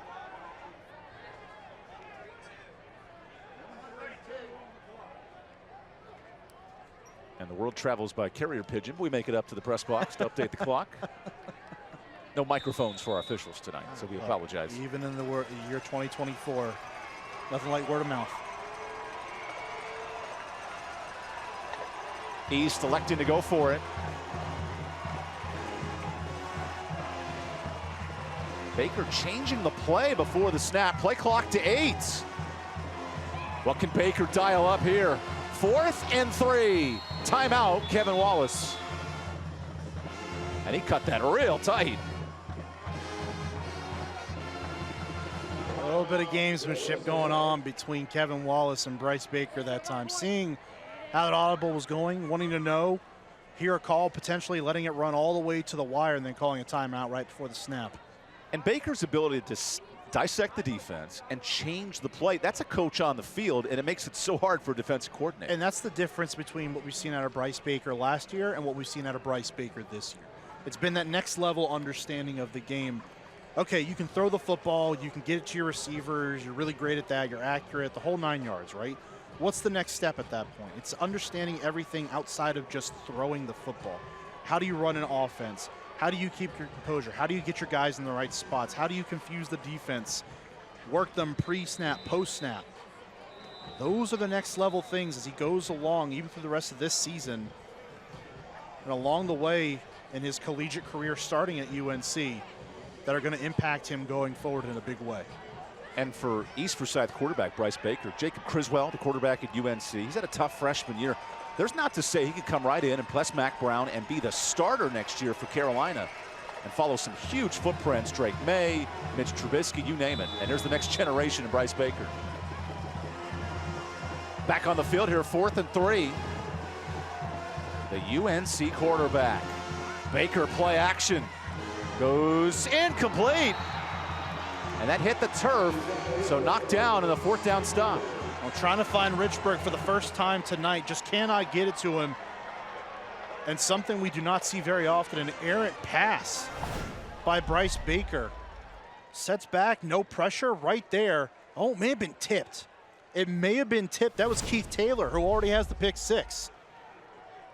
A rare incompletion for Baker. He was 9 of 12. Okay, now Riley Horton with 1:28 to go, and he's been explosive. No timeouts. Horton, the Parkland transfer, staying in the league, runs it, And only gets a yard. Good stop by linebacker Nathan Stewart. And you wonder, by the way they're moving right now, how content Wes is with going into the half. Nathan Stewart, who fills in for now Gardner-Webb linebacker R.J. Brown, who was excellent here a year ago. I'm a little also confused that East isn't using any of their timeouts. Horton goes short. First down, Hunter Cruz past the sticks, gain of 10. Clock does stop when you get a first down inside the final 2 minutes of the first and second half. So it'll start moving here as the refs get ready to go. West has got to hurry. Got the snap off. Horton. Good coverage, incomplete, wanted Cruz. And a dangerous throw that time. That's defense reading his eyes, reacting, and Horton doing exactly what his eyes were saying to that defense, trying to get it out to his biggest threat on the perimeter, throws into the near double coverage. Not a good decision. He's a dude, playmaker with speed, 30 catches on the year. This is the guy. West that is wide receiver core. Probably 20 yards from field goal range for Dupuis.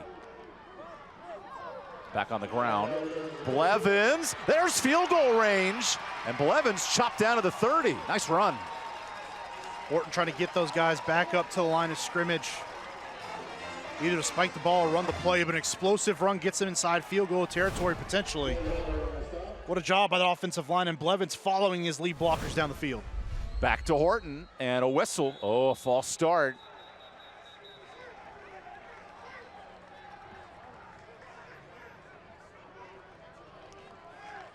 It's almost a little interesting that they were really, the offense, it seemed like as a whole, was back up there before. And in high school, there's no 10-second runoff. Right. Just to be clear. So still 30 seconds, but the clock starts moving. Horton just out of field goal range. Home run ball. Hunter Cruz touchdown. 35-yard bomb, and Cruz is loose. Who's this quarterback spinning the football for West Forsyth tonight? Riley Horton, who has completed 49% of his passes coming into this game on the year. Over 9 games. And we're talking about a kid who's got 4 touchdowns here in the first half, 2 through the air, 2 on the ground. You knew the rushing attack was going to be there. But my goodness, the passing threat of the Titans tonight has responded in a huge way. Kevin Wallace said this week, Horton has learned to find the intermediate ball and the deep ball the last 4 weeks. That was a pretty 40-yard toss. You ain't kidding. Understanding how to progress through throws, move the defense, take your shots when they are needed, and he has done that finally here in the first half. Dupuis. That time he hits it. It's a 2-score game. This is East Forsyth's largest deficit of the year.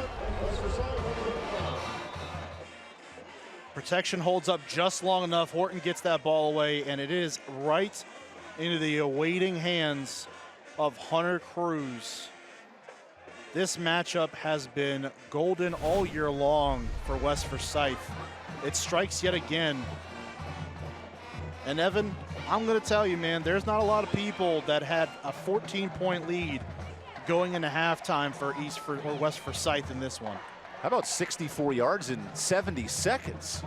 West going down the field. They're not the traditional big play offense, but they're making it tonight. And maybe that's what's kind of surprised East here tonight.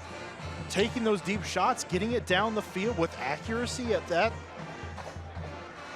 And we talked all week long, we thought, well, East has the explosive offense. They've got to limit the plays if you're West Forsyth of what East does offensively in the passing game. And tonight the script is flipped. This West offense has taken shots and have largely connected on them. The folks in Clemens must be going nuts right now. I can tell you the folks from Clemens that are here tonight have been going nuts. It's been a party for them here in the first half. This is a shocking first half score. And now with the penalty added on after the touchdown celebration. This is, you could get into field goal range here if you're East. Again, those 3 timeouts, even with 18 seconds left, when you've got a guy the caliber of Bryce Baker throwing the pill back there, anything's possible. Dupuis, the short kick. Touched at the 30 by Gilchrist. Oh, Gilchrist running out of time. And now 14 seconds left at the 42. You do have the timeouts if you're East, and an incredible arm in Bryce Baker. How do you pull off the Jaden Daniels moment here? Well, again, this is now a case where even with those 14 seconds left, you have those 3 timeouts. You can attack all parts of the field. So the defense can't just key on the fact, well, we have to guard the sideline, keep them in the middle of the field. Bryce Baker's just got to find the open man, dial it up, and get it to him in a hurry down the field. 117 yards passing today for Baker, who changes the play once again.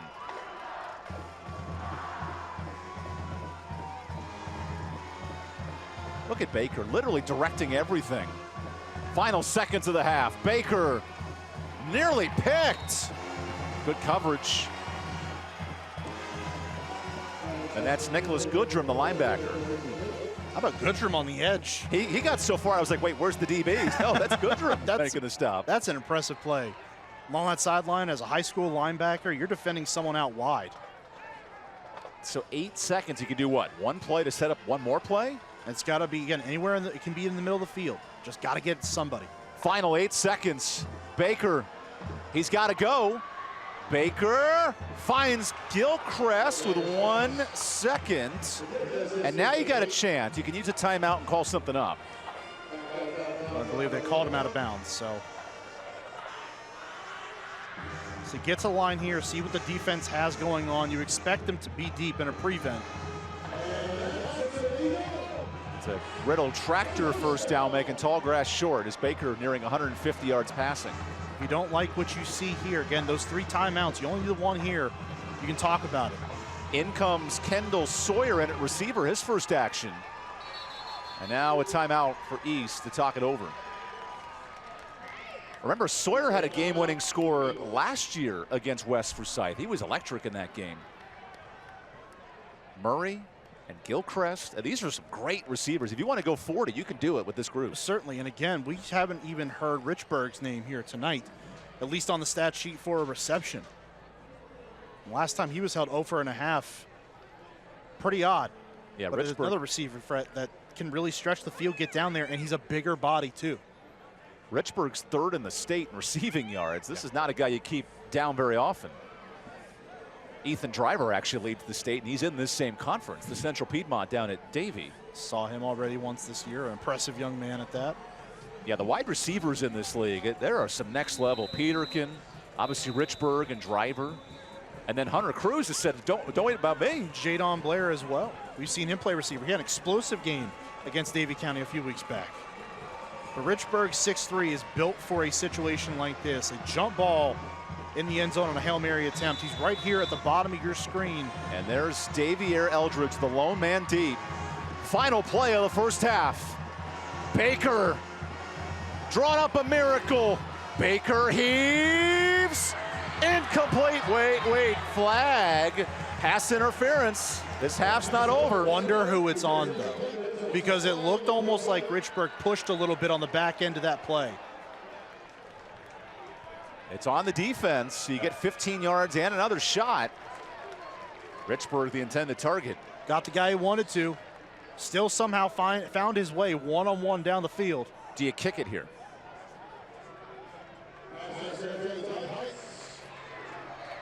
Tough call.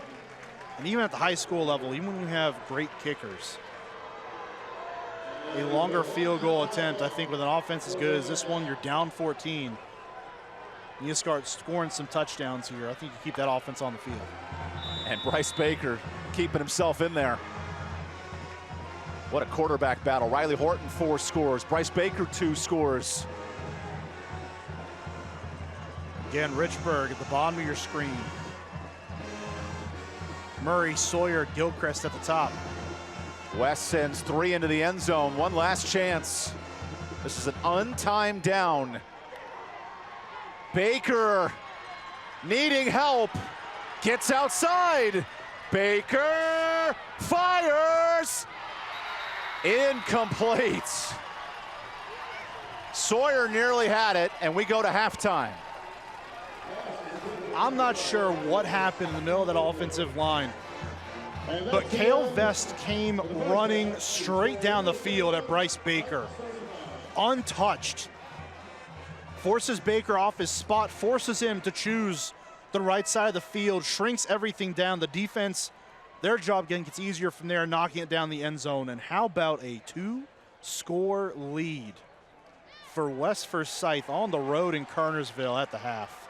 This is a league title implication kind of game, and West well on its way with this first half start. How about Hannah Brady down with Coach Kevin Wallace?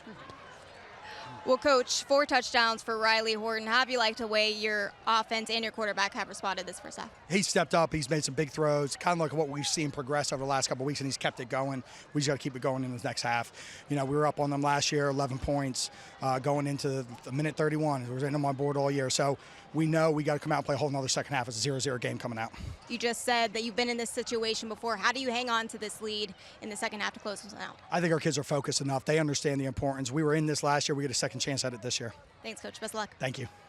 We'll be right back with more on the U.S. Army halftime report. Don't go anywhere. Stay with us.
Throughout the 2024 Winston-Salem Fairgrounds Friday Night Rivals season, Tatum and Atkinson Law Firm will recognize an exceptional senior student-athlete from each participating school with a plaque presentation prior to each game. This week's Tatum and Atkinson Scholar athletes are from East Forsyth High School, Jalen Murray. East Forsyth's Jalen Murray is a 3-time varsity football player and is the shooting guard for the varsity basketball team. He is a member of the Fellowship of Christian Athletes, a 2-year honor roll student, and is in the top 150 of his class ranking. Jalen gives back to his community by reading to elementary students at Sedge Garden and assisting coaches for Little League football. And from West Forsyth High School, Chancellor McMillian Lewis. West Forsyth's Chancellor McMillian Lewis is a captain for the Titans football team and a regional placer on the wrestling team. He is a leader in the classroom as well as taking almost all honors and AP courses in his senior year. Chancellor is a part of the Fellowship of Christian Athletes at West Forsyth and plans to attend North Carolina A&T next fall to major in mechanical engineering. Jalen, Chancellor, and other nominated students are also eligible to win a $5,000 scholarship to be presented at the end of the season. Congratulations to our Tatum and Atkinson Scholar Athletes of the Week, sponsored by Tatum and Atkinson. Injured in a car wreck? Call the Heavy Hitters. Welcome back to the U.S. Army Halftime Report. Be all that you can be in the United States Army. I'm Hannah Brady, now joined alongside Rusty Hall, the principal for East Forsyth High School. Rusty, it's always a pleasure having you on the Halftime Report. I know before the game you guys were selling T-shirts like you're wearing right now for Western North Carolina. Will you just talk to me a little bit about that? Yeah, we've got some beloved former teachers at East Forsyth High School that have moved to some high schools in Asheville, some high schools in Watauga, and just hearing their stories and still the needs that are out there for that part of our state, we felt like we should do something, and so we decided to have these shirts made up, and all the proceeds will go to those former teachers of ours high schools in Western North Carolina. So between the shirts and the donations, our community has been awesome. We've walked through the car rider line every day this week, and have going to be able to send them some much needed resources. Well, that's amazing. And also coming up is playoffs. What's the energy? What's the excitement like during East Forsyth playoff season? It's exciting. You get to see a bit of the community here every Friday night.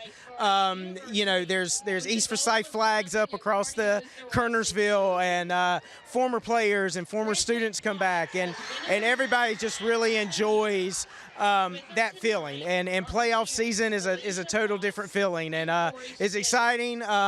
Luckily, I don't have any hair, but that time of year I usually lose some more hair. So. Well, thank you so much for spending a few moments with me on the U.S. Army Halftime Report. It's always a pleasure. Well, stay with us and don't go anywhere. We have a whole lot more coming for you in store right here on the U.S. Army Halftime Report.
Welcome back to the U.S. Army Halftime Report. I'm Hannah Brady, now joined alongside the West Forsyth Principal Ayanna Sutton Chaplain.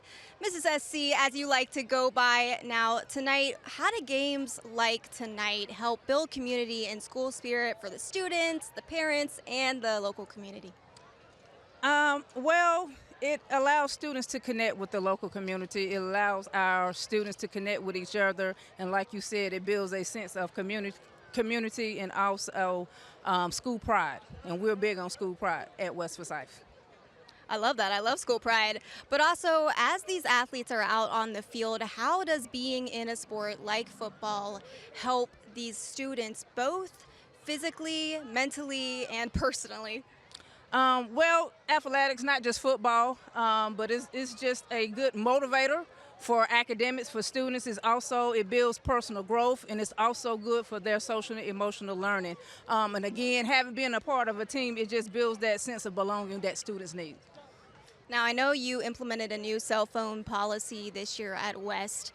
How has that helped with the culture and the overall classroom instruction this year? Okay, so actually it's a district policy, and so it is a school-wide policy at West, and so we've seen a tremendous amount of increase in engagement, less social media concerns, and the teachers are happy, parents are happy, students not so happy, but they have admitted that they are not focused or distracted by social media and able to really dive into the academics.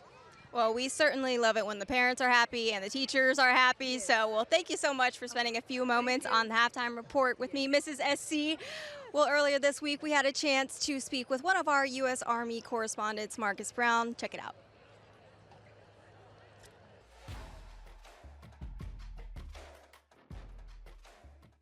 My educational journey in the Army has been fantastic. So receiving my undergraduate degree as well as my master's. My MOS is similar to UPS. If it fits, it ships. I'm a loader station by trade. As a reservist, the Army will set you apart. You can learn skills and get certifications through the Army that you can use in your everyday occupation. So the healthcare perks are amazing. Absolutely no co-pays, so that's no money out of your pocket.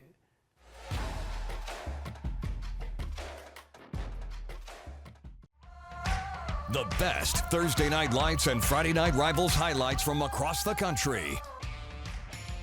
Isaiah Hopewell to do the kick, but they fake it. They're going to have something good happen here. They throw it and complete it. Down the sidelines. No flags. Touchdown, Judson Rockets. Holy cow, look at the Judson sideline. They are going nuts. Don, I'm watching this play going. I'm going, come on, H. He's sprinting down on the first one. Now the second one. Onside kick. And it goes right to Riverside. Harry Armstrong throwing out all the stops. The pass rush has generally been three. Deep ball looking for Stewart, and Stewart brings it home inside the 40-yard line. That's good for 40. Stewart, he'll be a star at the college level and beyond. Shoulder lift. Kostov, 230 pounds. Watch this right in here. Boom. Going for two. Two unbeaten records on the line. Throws left side. It's caught. It's caught, and Ravenwood wins. And Ravenwood is 9-0.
The North Carolina Department of Health and Human Services is proud to present you with this medical game plan.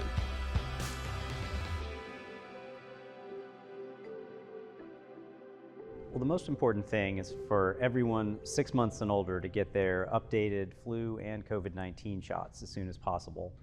Those vaccines can really help you to stay healthy so you won't miss out on a family gathering or a day at work or a Friday night football game.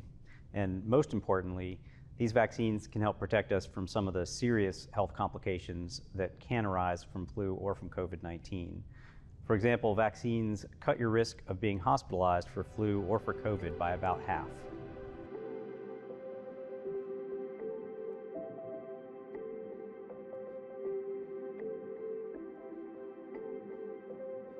So both of these vaccines have been updated for the new flu and COVID-19 virus strains that we expect to be spreading throughout this fall and winter. These vaccines are safe and effective, and they're our best line of defense as we head into the fall and winter respiratory virus season. Let's take last year, for example. People who did get the updated COVID-19 vaccine were 54% less likely to get COVID-19 than people who didn't. And people who skipped their flu shot were twice as likely to need medical help for the flu. When we look at the data, it's clear that getting vaccinated makes a big difference. MySpot.nc.gov is available as an online resource from your North Carolina Department of Health and Human Services. Check it out for the latest information about where to find flu and COVID-19 vaccines near you and opportunities for free vaccines. The North Carolina Department of Health and Human Services is proud to present you with this medical game plan. Welcome back to the U.S. Army Halftime Report. I'm Hannah Brady, and earlier this week we had the chance to speak with Lily Craven, the event and branding manager for the Winston-Salem Fairgrounds. Check it out.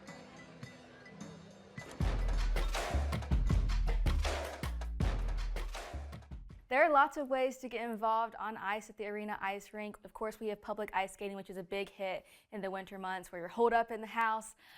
So we expect lots of crowds, especially after the holidays in the ice rink.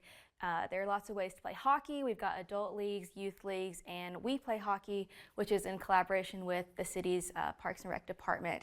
And youth can come play hockey and work on skills and play pickup games. So lots of fun ways, and that's all on our website.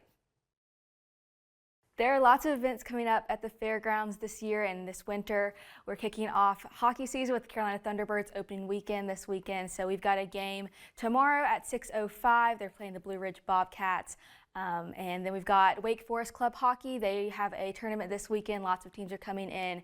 So all of the hockey schedules and all of the ice skating schedules can be found on our website at wsfairgrounds.com.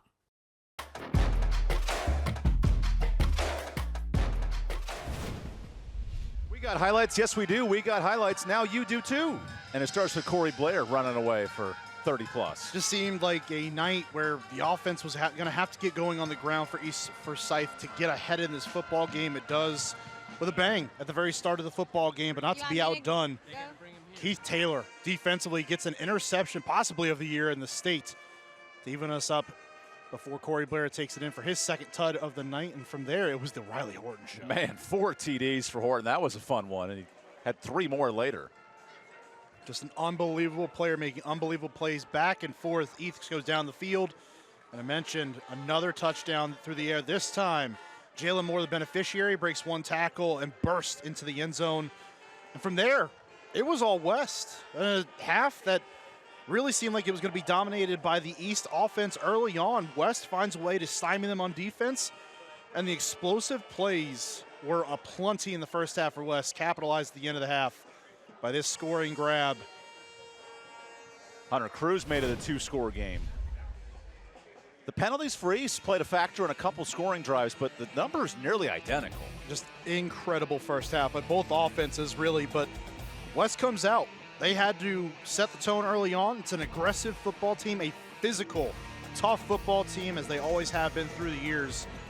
But tonight, it's been the flair. It's been the big plays through the air, on the ground, all the way around. And suddenly, East Forsyth at home, down 14 points, has some work to do here in the third quarter. That's a 29-point quarter for West Forsyth. And Hannah Brady ready down on the sidelines.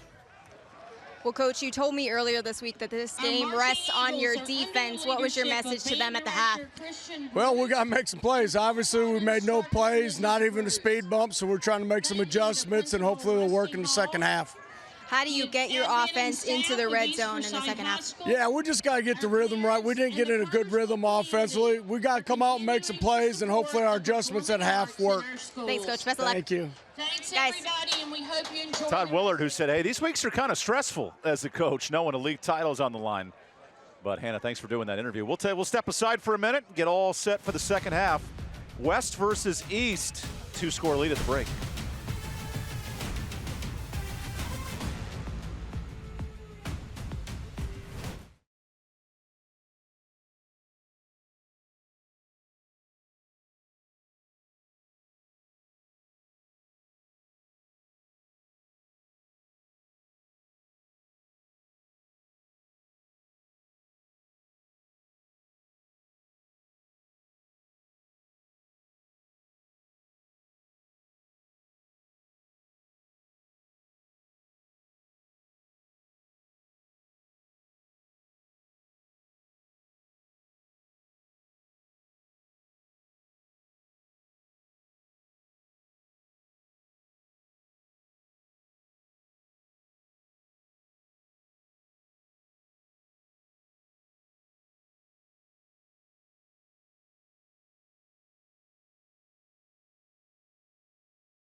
Welcome back to Kernersville, North Carolina. Just getting ready for the third quarter here in a second.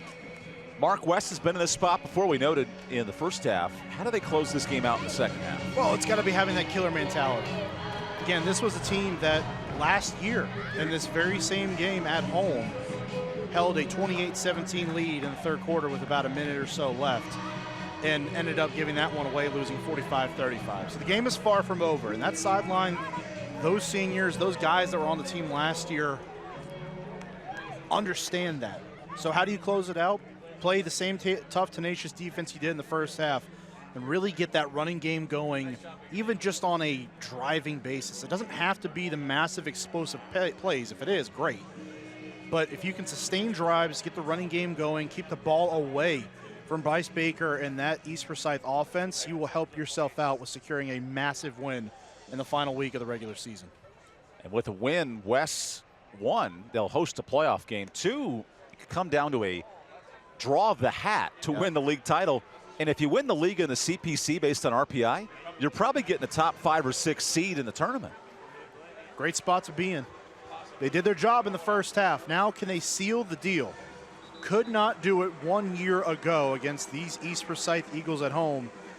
Can they nab a massive victory and a pretty big upset, even for a team that's also top 15 in the state on the road here in Kernersville tonight? And the red-hot West Forsyth Titans, they get the football to start the second half. It's been 4 long years since West has beaten East.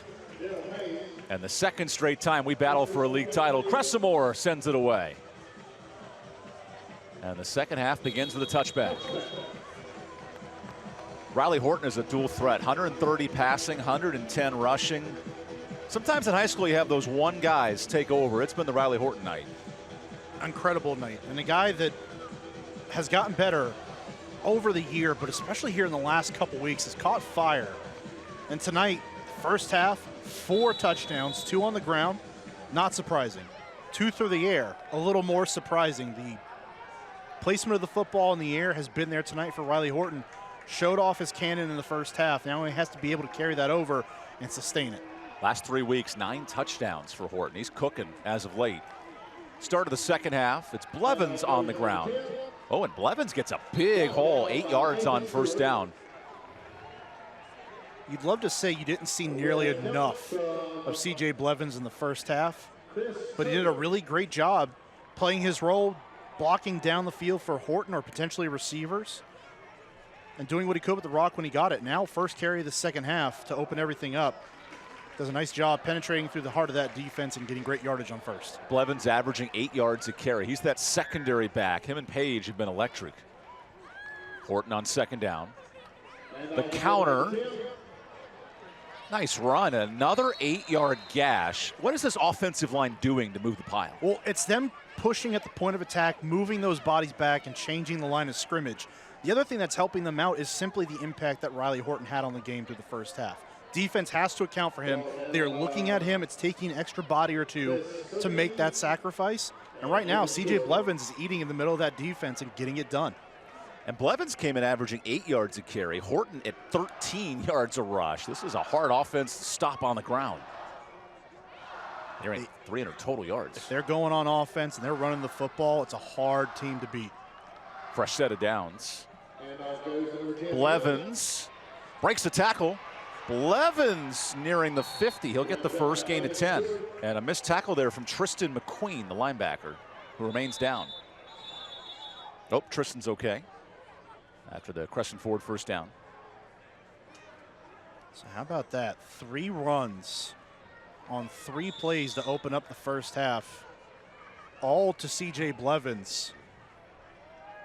And that's 2 first downs now. They are moving the ball, and they're running it right at that large defensive front of East Forsyth. When these teams met last year, West ran it for 275, but couldn't stop Bryce Baker. Tonight they've done that. And a 2-score lead for the Titans. It was a heavy dose of Cayman Chaplin a year ago. Hard to stop him on any night, no matter how successful you want to be. And now a delay a game possibly. Yep, that's a 5-yard penalty. Nathan Stewart, you saw him in the middle of your screen, was going nuts. Watch the play clock. Very smart to alert the officials. That's an all-Central Piedmont Conference caliber linebacker, the senior. He's really smart. Very smart. Very football smart. Knows what's going on the field. A guy who sees everything that goes on around him and in front of him. But when you're filling the shoes of a guy like R.J. Brown, you've got to be a big, smart, talented, and physical linebacker. It's exactly what Nathan Stewart is. Brown now plays at Gardner-Webb at the FCS level. Here's Stewart anchoring this defense. 80 tackles. Quarterback keeps. Horton gets a block, and Horton pushes his way out. I love the blocking tonight from Jalen Moore and these slot receivers. They're getting it done on the edge, and it's giving guys like Riley Horton an opportunity to excel and get into the open field and use those talented legs of theirs. Great job pulling that football out, reading the defense as they come down to where C.J. Blevins is, pulls the football out, and he was out the gate. So P.J. Dean, a talented 3-star lineman, he's down. And Dean getting help from the athletic training staff.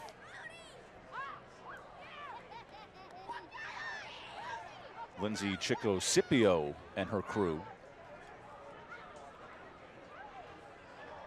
Looks like PJ will be okay. He's the top 10 rated lineman in the state. Solid. Nasty individual. I mean that in all the good ways. You talk about offensive linemen. If someone starts saying that you're a nasty individual, you play with bad intentions, it's exactly where you want to be. You want guys like that on your team who are going to maul people up front, get all the dirty work done so your skill players can shine. And think of West Forsyth. The last 10 years, give this coaching staff credit.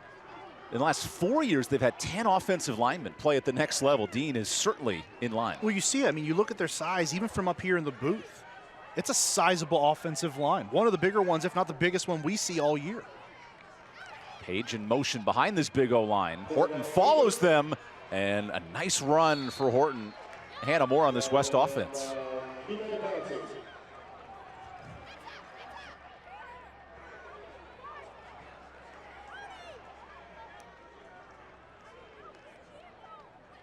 Confidence, not go through the motions and demand more from this offense. And on the sidelines, he's been taking charge, using his voice, and also we're seeing him lead with his legs a little bit here, guys. Yeah, this offensive line is really churning yards, and then Horton's got nearly 250. Great point, Hannah. Now working some clock, Horton. And we have a false start. So had a false start on the last, what do you want to say, down in distance? And you get to a 3-score game. That's a huge number if you're East Forsyth trailing. Well, and it's not just that, but now we're talking about a drive that's already chewed up 3 minutes on the clock here in the second half.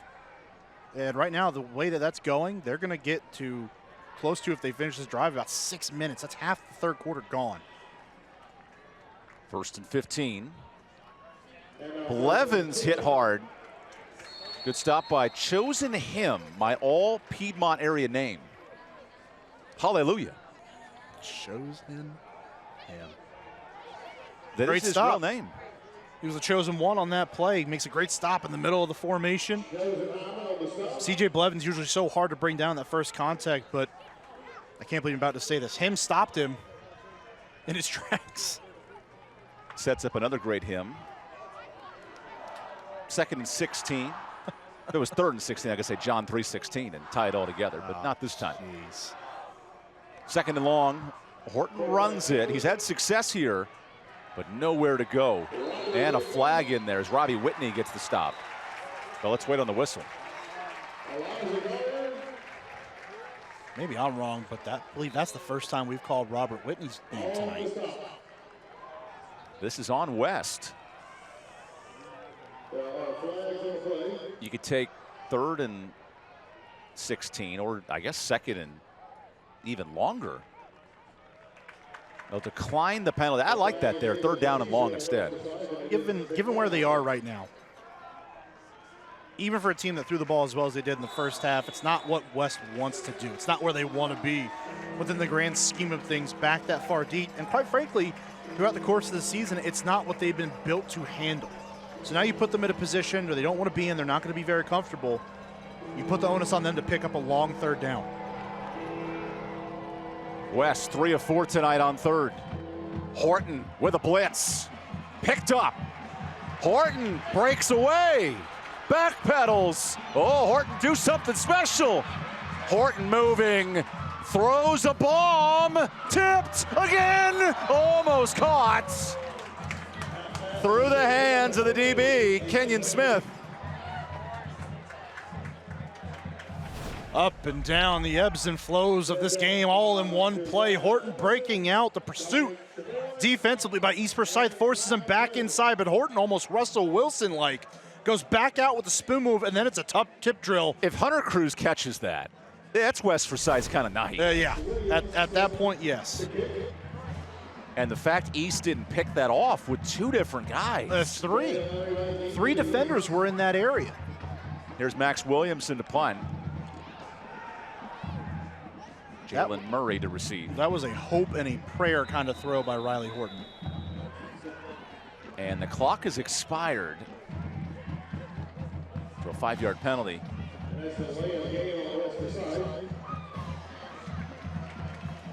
Three penalties on the drive for West.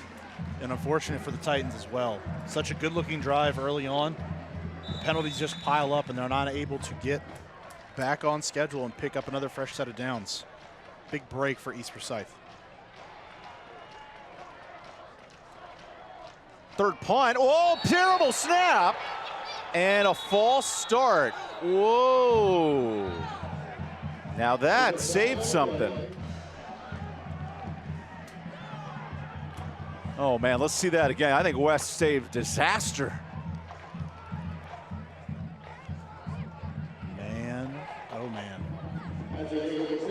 How many times have you seen a false start help avoid disaster? Oh, yeah. Oh, 9. Wow. Hey, if you're 99 there, Eldridge, that might have been the best play you made all night. Yeah. It's a guy who already has a sack tonight as well. You didn't expect the snap to go haywire. No. Well, that's the challenge here in high school football. Good pressure coming. And Williamson booms it away. And it dies around the 20. Good kick for Williamson. We'll step aside midway through this third quarter. East Forsyth, work to do. Down 2 scores. Bryce Baker back to work when we come back.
Tonight's game is also being streamed live on our YouTube and Facebook page by Novant Health. Best physicians, amazing nurses, remarkable care. And if you're the Nest here at East Forsyth, down 2 touchdowns, that's a rarity here at home. What an important drive for Bryce Baker. Absolutely massive drive. Again, almost half the quarter gone on that drive alone from West Forsyth. First possession of the second half now for East. Baker, 10 of 16 for 135 yards. And we've seen it all half. Baker is directing traffic between plays. Changing it up, getting those calls in, communicating. Feeds the running back, who slips a tackle. That's Blair. And Blair powers up the sideline, close to a first down. It's one heck of an effort in the backfield by Corey Blair, breaking out of the tackle of Keith Taylor. Guy, interception, a sack tonight. That interception being a pick 6. So he's done it all here this evening for this defense of West Forsyth. But Corey Blair, too physical at the point of attack, breaks the tackle, sheds it, and gets outside to pick up the fresh set of downs. If you're just joining us, Blair was in Georgia up until the end of August. He joined in week 4 and has been an impact running back since. Him and Cannon Rottweiler, the former JV captain, who's 5'6", 160. Play action. Baker on second and long. Nice deep route. Murray hangs on. Great catch to the 44. That is a next level throw from Bryce Baker. Just getting the football down the field is one part of it. But where he put the football and allowing Murray to go get it is another. Watch here, he puts that football closer to the sideline. Murray works that way. That way the safety does not have enough time to get over there and make a play on that football. That is beautiful ball placement by the UNC commit. If you're Mac Brown, you're smiling ear to ear watching that 26-yard completion. But an injured offensive lineman down for East after the play.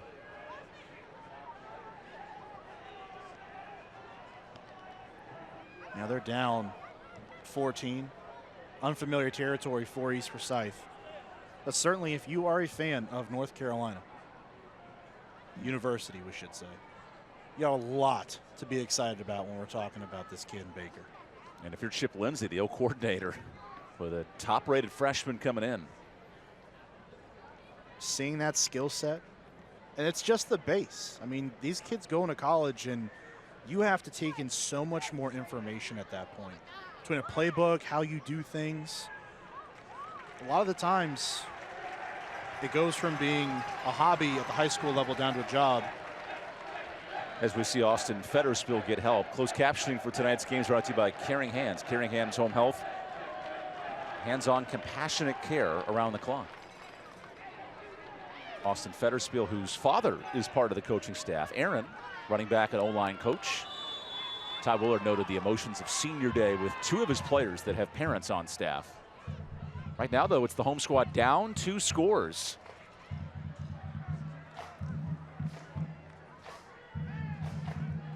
Baker again changing up the play with 9 on the play clock. He's got to go. Oh, clock to 5. Let Baker cook. 2 seconds. And he goes short. That's Richburg. Big stiff arm Whoa, Jai Richburg, the Thunder.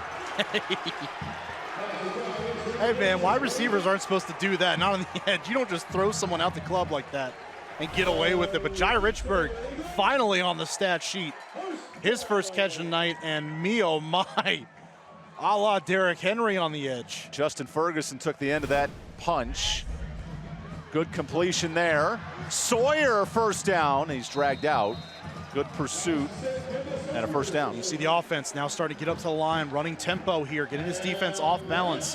They get into a rhythm. This is where you see the best side of this Eagles offense. They find a rhythm, they get up to the line, they run plays. Cade Lloyd on the stop, now in the red zone. Blair bounces.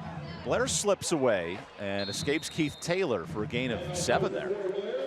Good effort, good job by that offensive line, holding their blocks. Blair didn't see anything initially, doesn't get there, but because of those because the blocks held up as long as they did, he was able to squeak out back to the middle of the field and pick up some positive yards. Baker on 2nd and 4 feeds Blair. Uh-oh, Turtle, he's ready to crunch. That's actually Cuthrell Keenan, juicy, who sizes up a stop. Yeah, not gonna win many battles one-on-one. I'd be hard-pressed to find a single running back in the state what a lot of times is gonna take on Cuthrell Keenan one-on-one and win that battle. Now 3rd and short after the stop from Keenan. Baker play action. He's pressured. Baker has Richburg picked off.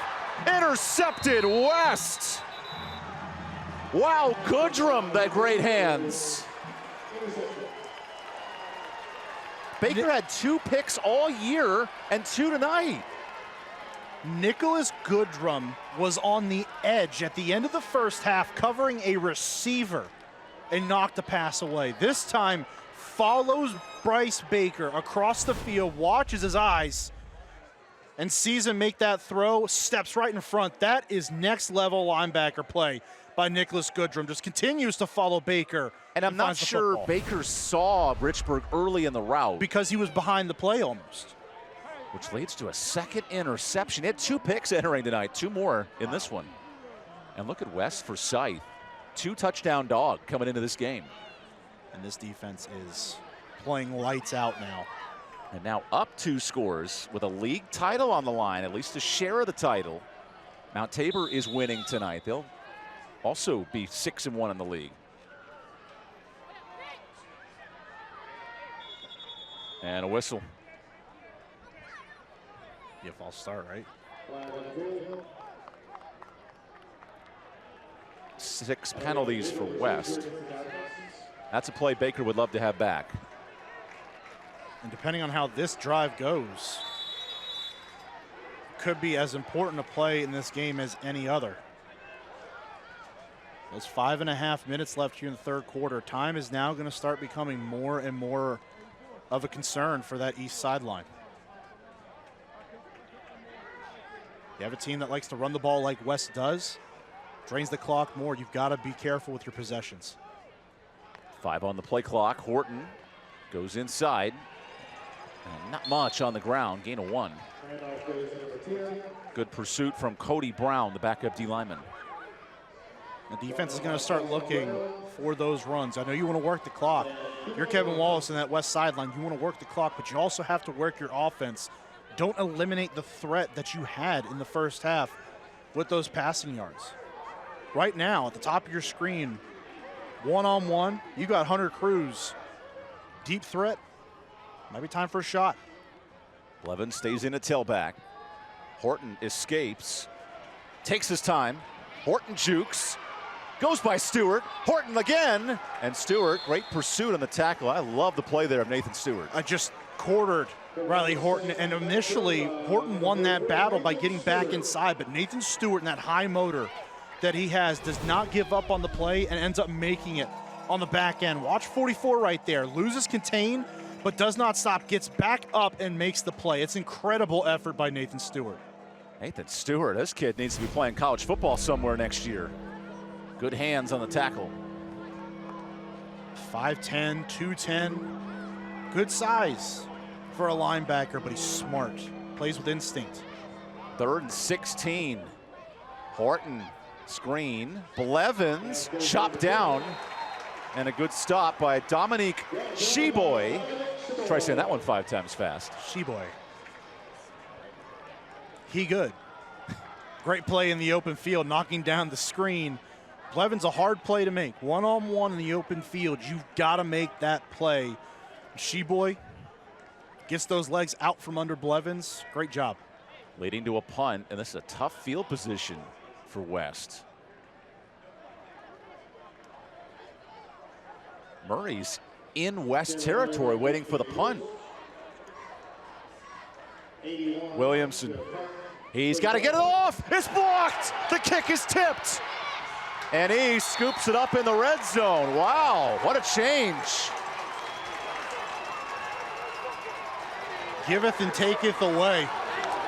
Give up the pick. Take the ball back in plus territory with a blocked punt. Great response by East, getting off the field after the interception. And then the special teams come through in a massive way, just too long. Understanding you're in the shadow of your own goalpost, you've got to get that kick away. That's Kimor Pouncey, the block, back on the ground. Nice hole, Rottweiler, touchdown! What a powering run from 20. And East is back within a score.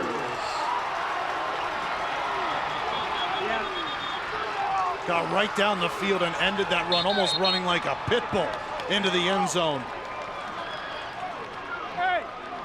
Cannon Rottweiler doing his part, breaking tackles and lowering the boom before crossing the goal line. There's an injured East player down, but Rottweiler living up to his breed. You block the punt, you get it back, and then you leave it to one of your leading rushers on the team just bringing it at the end of that play.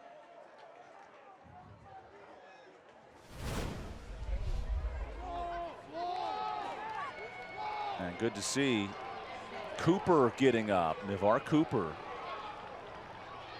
He got landed on at the end of that play. Yeah.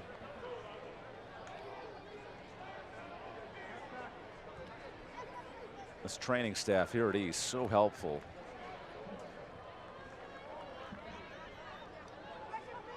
What a Natalie High is the head trainer.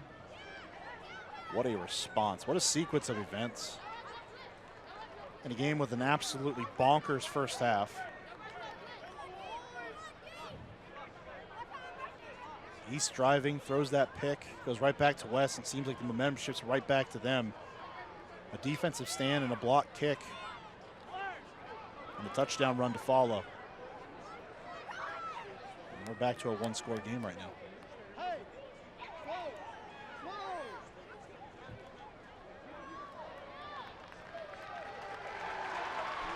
So coming up in the fourth quarter, stay tuned for tonight's Winston-Salem Fairgrounds Player of the Game. The Winston-Salem Fairgrounds, your one-stop shop for entertainment.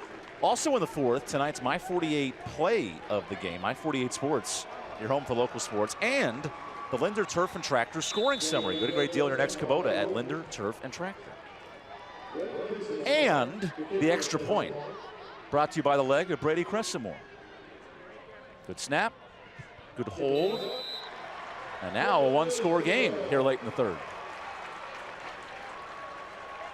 When we come back, final 3 minutes of this third quarter, East versus West. We got a ball game here in Kernersville.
Well, guys, head coach Todd Willard must be really happy with his Eagles right now. And talk about birds of a feather.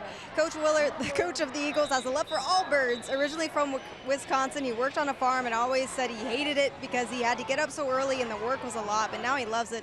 His wife, Katie, actually got him into raising chickens, and last year they had just about 4 chickens. Todd, Katie, Morgan, and Harper, named after him, his wife and his 2 kids, and now he told me that they're up to 30 chickens and 8 ducks. He even built his own chicken coop last year and said that it looks like their own little Hilton in the backyard, but when he's not coaching football and he's raising his chickens and ducks, bringing eggs to practice for the coaching staff, and he even brought us some eggs tonight, guys. Hey, that duck looked fantastic. How about 194 wins and a farm at the Willard household here in Kernersville? Thanks, Anna, for that fun story. Right, like, what do you do when you're a coach when you're not busy prepping? He said, hey, I'm playing with my chickens. Welcome to Kernersville, North Carolina, ladies and gentlemen. Birds with a feather flock together. This flock of eagles has now come together. Yeah, he loves ducks, chickens, and eagles. He said, I'm got them all big, here. Big fowl guy. Mountain fried chicken. Got some eagles on the field, some duck eggs up here. And now a 7-point game. Riley Horton's offense has been stalled by penalty late in the 3rd. And they caught the nest here at East Forsyth. 9-0, running the table so far in the league. Horton on 1st down. Blevins, good hole. Blevins, stiff arms, and gets half the yardage on 1st. Just does not go down on that first contact. And if you're going to try to wrap him up, you got to get him down by his legs. Those arm tackles on the upper half of his body are not going to do the job. Breaks those tackles, gets through the contact, picks up great yardage on 1st down to C.J. Blevins. Blevins had a big second half, 50 yards rushing in the second half. Passing-wise, where has the attack gone here in the 3rd quarter for West Forsyth? Horton back on the ground, and Blevins is tripped. Great pursuit from Kimor Pouncey. Because that attack is not there, this defense is starting to pin its ears back, and it's focusing squarely on Riley Horton and C.J. Blevins. That backfield has been everything here in the second half for West Forsyth. Those wide receivers have not had an opportunity to go get a football. The defense knows it. They're pinning their ears back and getting into the backfield. This student section's rocking here at East. Pouncey with his 11th tackle for loss of the year, and here's 3rd and 5.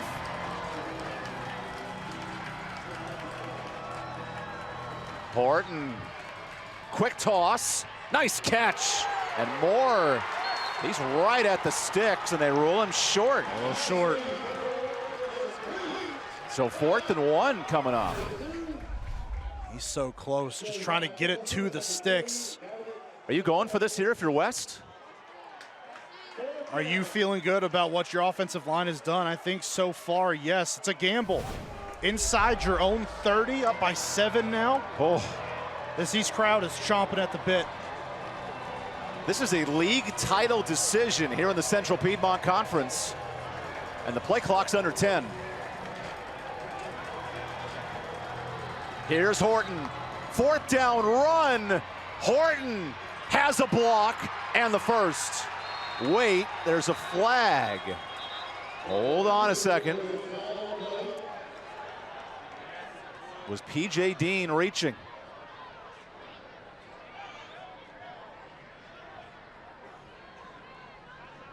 And there's Robbie Whitney down. Here's the call.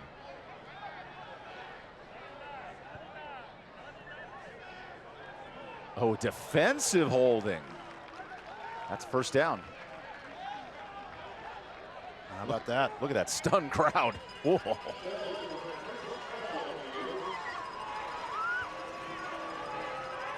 What a play, what a job up front. Offensive line, you got to get push on 4th and 1. Bodies flying around. Riley Horton has to be able to navigate through that traffic. Does it?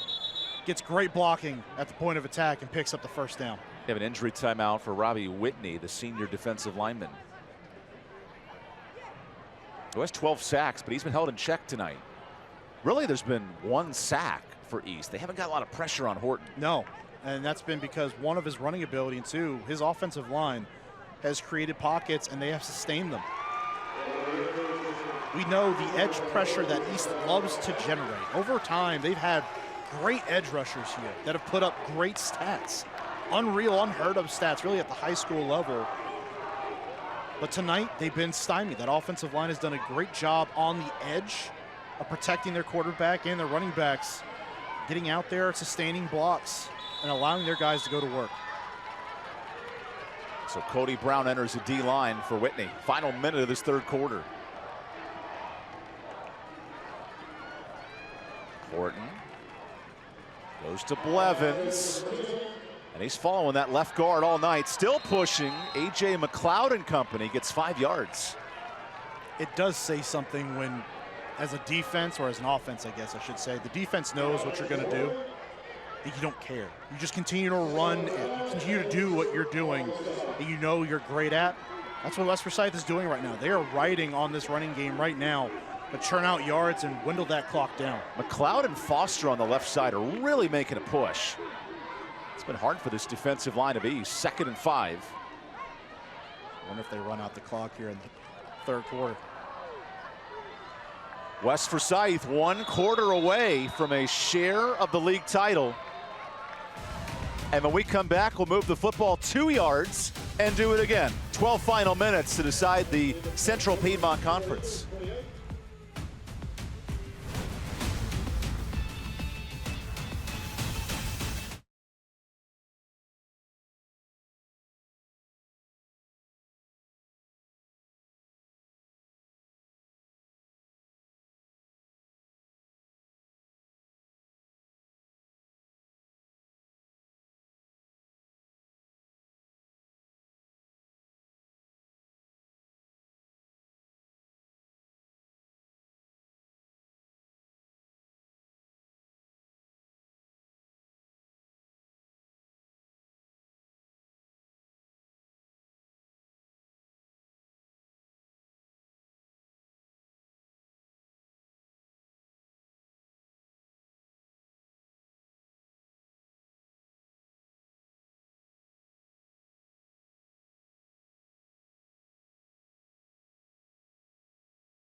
Welcome to the fourth quarter here in Kernersville. There's a league title on the line.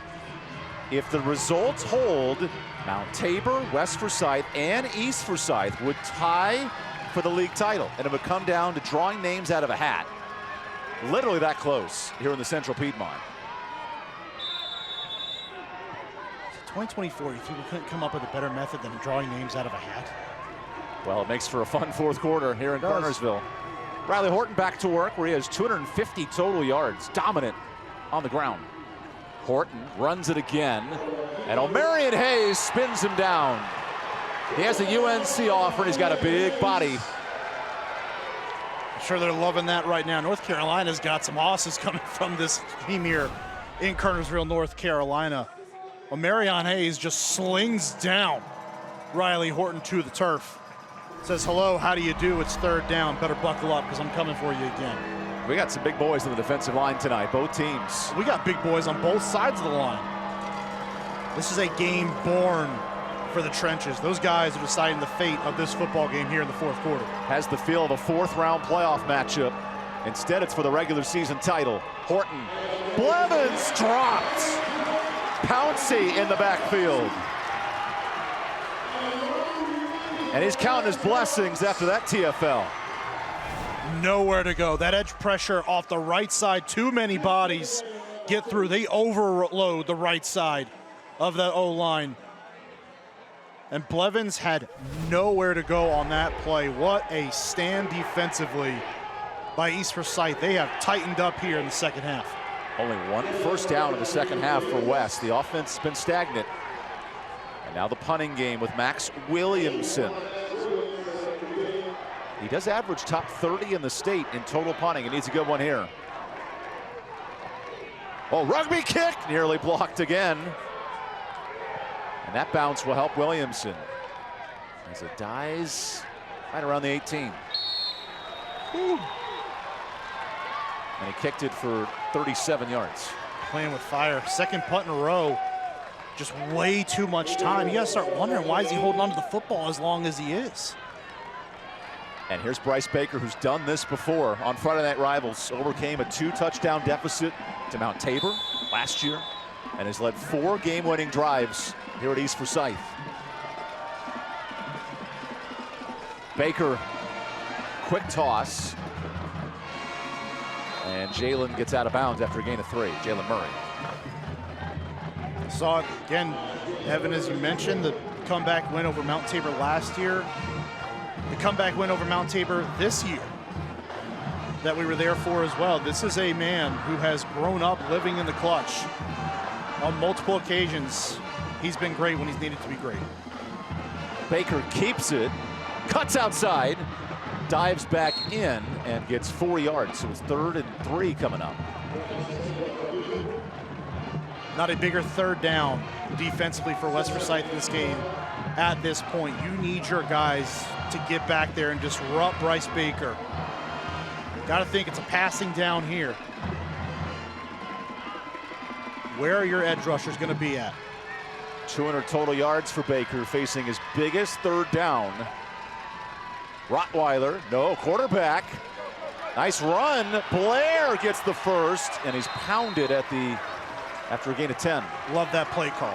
Really almost ends up being an extended run. That time, instead of being a straight off run, the defense has to react to it. They put it in the hands of Baker, fakes it to Rottweiler, and goes right back outside to Blair. Very smart play call. 200 yards passing for Baker, who's thrown 2 picks tonight. He hands off to Rottweiler. Rottweiler, nice run, and he gets knocked out of bounds. That's a gain of 15, and Rottweiler's made a difference tonight, Mark. Probably had the cleanest run he's had all night outside of the touchdown in the third quarter. Just gets around the edge and turns those shoulders upfield, turns on the afterburners. And we have an injured West player who was standing on the sideline. He kind of got the side traffic. It wasn't Rottweiler who hit him, it was his own teammate. In a game like this where you've just got players flying all over the place. Add friendly fire to the bingo card, as that's the backup DB, Vanderlei Baldwin, who got knocked. He was like, well, I'm going to move a little farther from the sideline. Yeah. Good thing Vanderlei's okay. Get down behind the play. Daps up one of the ball kids.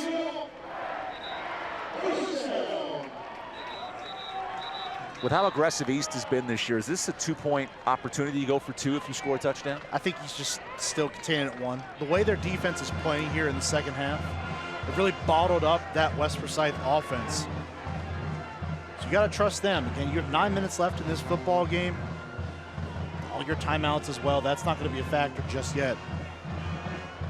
But you go down the field here, you score, your defense does its job, and your offense gets back out there. You got to feel pretty good about your chances. East is moving the football, 24 first downs. And in the second half, fresh off a touchdown drive, looking to tie it. East is one of only 12 undefeated teams in the state. This is a huge game for 9-0 East Forsyth. West at 7-2, want to earn a tie for the league title. Baker swings it out in front of his target, Murray, and a little miscommunication there. Yeah, Baker wanted that football to be out in front, rightfully so, trying to get your receiver on the run, have that momentum of him going forward. That time just not on the same page with Murray, backs up a little bit too much and doesn't go forward far enough by that time that football was out to him. Murray, 35 receptions coming in. He's a Swiss Army knife for this East team. But now it's 2nd and 10. Such a good player with the football in his hands, especially in space. Both bands rocking, league title on the line. Inter-county rivalry. What a great night in Kernersville. 2nd and 10. And a play clock violation. Actually, a timeout, East instead. Coach We'll take the timeout. Let them know, too. Got to take that timeout. But East is driving here to the 4th quarter to tie this one up here in Kernersville.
Welcome back to Kernersville. Closed captioning for tonight's game is brought to you by Caring Hands. Caring Hands Home Health, hands-on compassionate care around the clock. Final quarter of the regular season for these two playoff-bound programs. But who wins the Central Piedmont? We find out over the next 9 minutes. Top-rated senior quarterback in the state, Bryce Baker, down a touchdown. And he's been cooking, 200 yards passing, 200 yards rushing. But it's the 4-touchdown game of Riley Horton playing spoiler.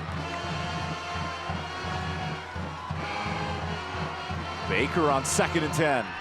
Pressure. Escapes it. Cuthrell missed. Baker scrambles. Baker runs. Baker escapes. Baker near the 20. What a play. He got 30. At home, you're going to see him reset his feet and think he's looking to throw down the field. Had no intention of throwing that football when he set his feet. He was simply setting up Eldridge that time to get back down the field, break him down, and break contain. A veteran move by the senior quarterback, Bryce Baker. Season high in rushing, 75 yards for Baker. Typically the elite pocket passer. It was his rushing ability last year that broke this Titan defense down. Back on the ground, Blair literally dives forward. I think he jumped into the defender and gains a couple. It's Cuthrell Keenan right there in the middle of all that. Well, you're jumping into a pillow, but it hurts.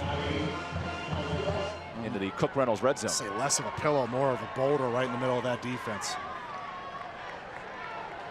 It's a large man. Space eater, occupier of blockers. Here's 2nd and 7 in the red zone.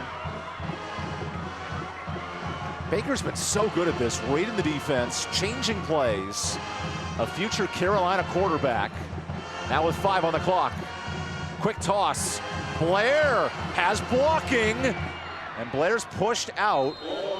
Good pursuit, and he might be right at the sticks. Vanderlei Baldwin got him. And they give him the first. That pursuit coming across may have saved the touchdown, but does not save the first down. Coming in motion, Corey Blair gets that football with a head full of steam. Great play call, getting one of your better playmakers in space and allowing him to work. Blair, 2 touchdowns on the ground tonight. Here's 1st and goal. Again, not much there, maybe 2. 2nd down.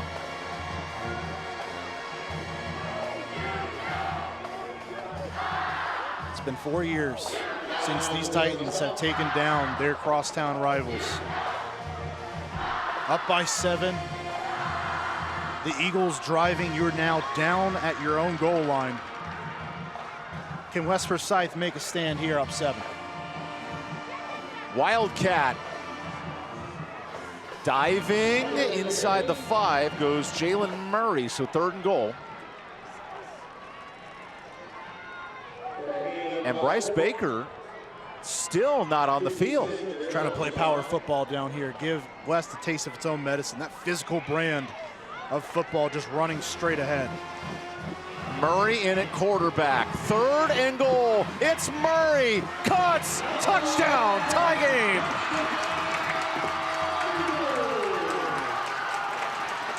The Oxner and Permar touchdown. Can tie it with a kick. It was the dynamic playmaking ability of Bryce Baker that gets them into this position. And then it's the power offense. That big offensive line of East Forsyth taking over, opening a hole, and Murray runs it in. 8th touchdown of the year for Murray, and here's an important extra point. Got it. Whew, that was close for Cressamore, and that's 35 a pop. Big on big. It's big boy football at the goal line. Jalen Murray just gets right over the top. And look at the next generation. Pumped up. East versus West. It matters here in Kernersville. That Glen-East rivalry is really big in Kernersville, but East and West, those have been the 2 best teams in this league the last 10 years. It's nothing like this.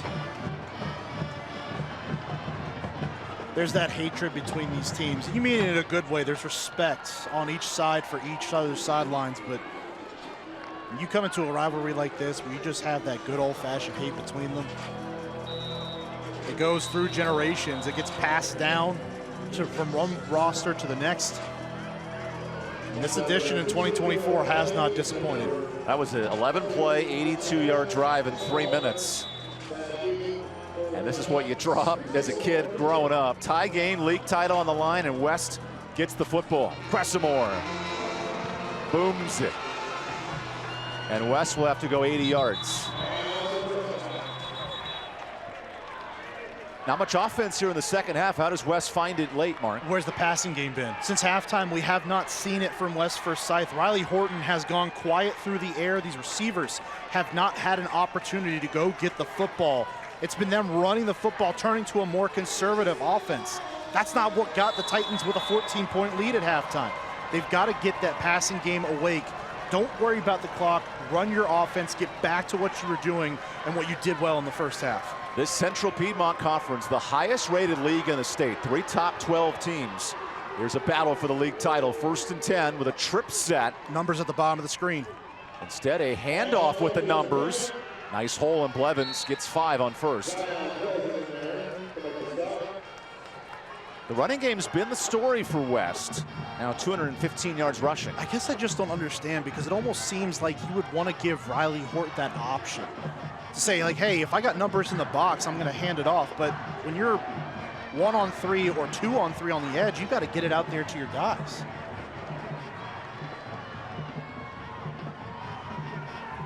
Horton on 2nd down, and another whistle. That's a false start. Penalties have been the bugaboo. That's 11 penalties for West. You can't have things like that. Biggest moment of the game right now for your offense. You get a good gain on 1st down. Now you're backing it back up. You've got to get all those yards back on this play. You're wasting it down by moving it backwards. Both teams penalty-ridden tonight. We noted last year West had a 2-score lead in the second half. East came back to win. Here's 2nd and 9. Horton pressured. Stewart has him. 2nd sack for Nathan Stewart. All that momentum that West had has gone quiet and has shifted over to the home team. Their sideline is buzzing right now. It's been the smart plays of Nathan Stewart, the instinctive plays that have gotten them back in this football game. They are all around the football right now. Now 3rd and a mile for this Titans offense. East is humming. 4 second-half sacks. They had none in the first. Horton on 3rd and 17. 4-man rush. Horton running out of time. Horton escapes. Oh, what does he have here? Horton pushes forward. 1st down, Horton. Needed 17, gets 30. Are you kidding me? Riley Horton, how did you escape? Houdini. And we have cramping going on after the Riddle tractor first. Riley Horton, wow, with Jayla Moore down. There were 4 to 5 East Forsyth defenders around Riley Horton at the back end of that play. But watch him navigate the pocket here, break away from defenders, not 1 but 2. And then somehow gets away and picks up the first down. That is unbelievable. Got 25 on that one on 3rd and 17. Man, Riley Horton has been asked to do a lot tonight. 130 yards rushing, 130 yards passing in his breakout game. The 2 touchdowns on the ground, the 2 touchdowns through the air, all in the first half.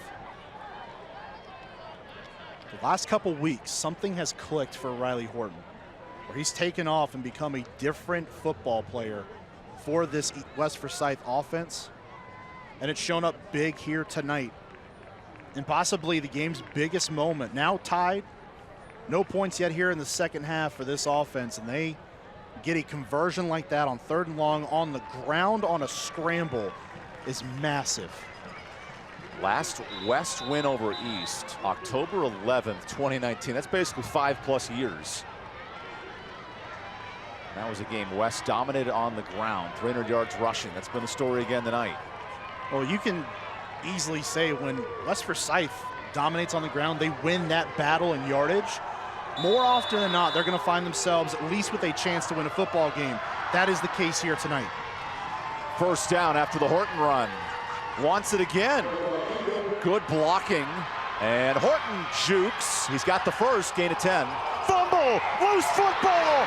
East Forsyth is gone! Scoop and score!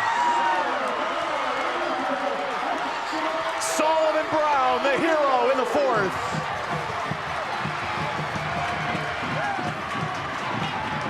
You've got to be kidding. When you're thinking, how does Riley Horton still make those moves in such a tight space? The one rule when you are in traffic around bodies like that is you have to cover the football up. Riley Horton doesn't do that, and it's back the other way, and what a turn of events. A 50-yard scoop and score from Solomon Brown. 6th defensive touchdown for East this year. And Cresson Moore knuckles one through. Mark, how about this effort to end the play? I mean, Riley Horton's got this thing, and he's running down the field, just continuing to go, and just has the football. You see it all the way away from his body. He gets coughed up. That's an easy fumble, and East running back. The Eagles down 14. Tie it up, and they take the lead on the scoop and score here in Kernersville.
Solomon Brown, he needs some oxygen.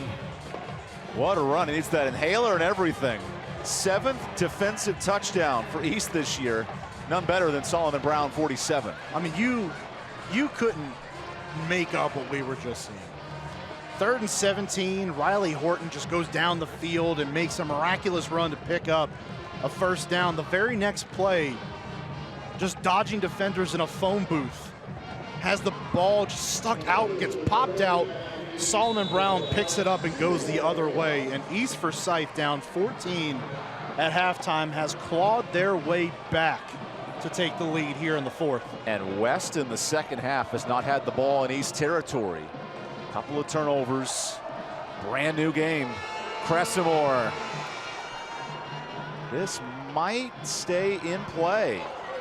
From the 1. Page gets outside versus the kicker. And Page gets into East territory. And he almost was in the end zone. Evan, I got to tell you, from up here, it looked like he was. It looked like that back foot was in the end zone. By rule, any part of the ball or player touches that goal line going in, it is a touchback and the play is dead. New life for West. Darnell Page, huge return. Riley Horton off the fumble, back to work from the 46. Horton with time. Deep shot. He's got more. Caught. Touchdown West. Second score for Jalen Moore. You can't believe it. Momentum be darned. There's no momentum here. This is football, baby. And we're running up and down the field tonight. Another moon ball a la Russell Wilson. They call Jalen Moore the deep threat guy. Riley Horton, you are a wizard, brother. You cough the football up, and you're back. 5 touchdowns, and that extra point good. Costa Dupuis ties it. The protection again up front stays there long enough to get that one away, and Moore beats that coverage like a drum. There are 2 insane Jalen Moores in this state. One at High Point Christian, the running back, and one here at West Forsyth. Yeah, we found the other one here tonight. He has been phenomenal. A long touchdown catch in the first half with a broken tackle in the middle of it. This time, it's straight line speed down the middle of the field. 6th score of the year for Moore, and it's a race to 50. Wow, and if you're West Forsyth, for 2 years in a row, you've lost a lead, and the resolve of Horton to go one play, boom. Waited for it all second half. Waited for it all second half to see a passing play connect for this West offense. And when they finally have to have it down 7, they answer in a huge way. By the way, Mount Tabor has just won. So now if West wins, it's a 3-way tie for the title. There's Costa Dupuis. Good kick. Returnable Richburg. Richburg bangs into bodies at the 30. That's where Bryce Baker starts. Couldn't have drawn a better script on senior night for Baker. Man, oh man. Reagan has also won tonight. So the top 4 in the CPC all guaranteed really good seeds in the state playoffs. Reagan handily taking care of business at that. 44-0. With Bryce Baker in this offense, now the onus is back on them. Switches back over. Can they continue to make plays? They've been hot here in the second half. Baker, 200 yards passing. Dialing up a play with 8 on the play clock. Baker pump fake. Pressure. Baker elects to run and gets a couple. Man, that's like 4 different reads Baker makes. It's this really smart play. It started out with great defense by West. They tried to get them with the pump and go. Really looked like Richburg sat down really quick. The defense doesn't bite. They stay back. So Baker has to bring that football down, then makes the right decision. Just get yards with your legs and get out of bounds. What did Todd Willard say this week? These games are stressful. 42 a pop. Back on the ground, Blair. Slips 1 tackle. And keeps moving. He's short. 3rd and 3 coming up. Man, these running backs are so tough, aren't they? Just don't go down. On first contact, second, third, it takes a host of defenders to get over there. A near army of Titans to bring down. Fittingly, Davier Eldridge, who's one of 10 West Forsyth kids, makes the stop. It's full circle, man. And his brother, Davey Ells, on the defensive line. And no Bryce Baker on the field now. It's the Wildcat with Murray. 3rd and 2, Murray. He's got the first, and the pile moves near the 45. And just a massive humanity. It's a numbers game with the Wildcat in there. Those plays right now in this game, it's about tough, it's about will, it's about want. At this point, everybody on that field is tired. And you got to dig deep to find whatever you can on those short yardage situations to get by. Bryce Baker back in after the Riddle tractor first down, making Tallgrass short. From the 44.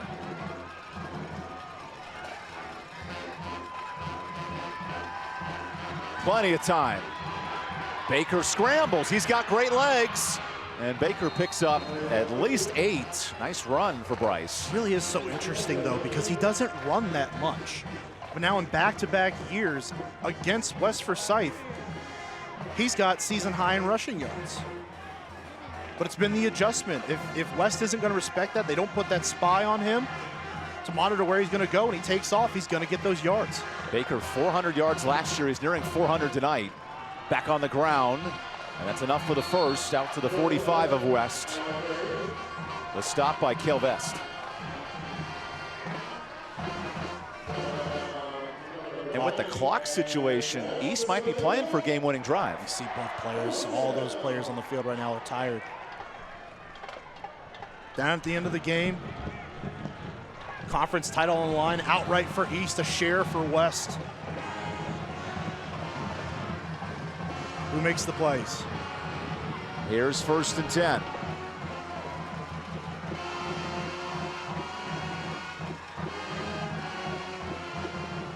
Both teams 400 yards of offense. Baker, quick out. Nice catch, Gilchrist.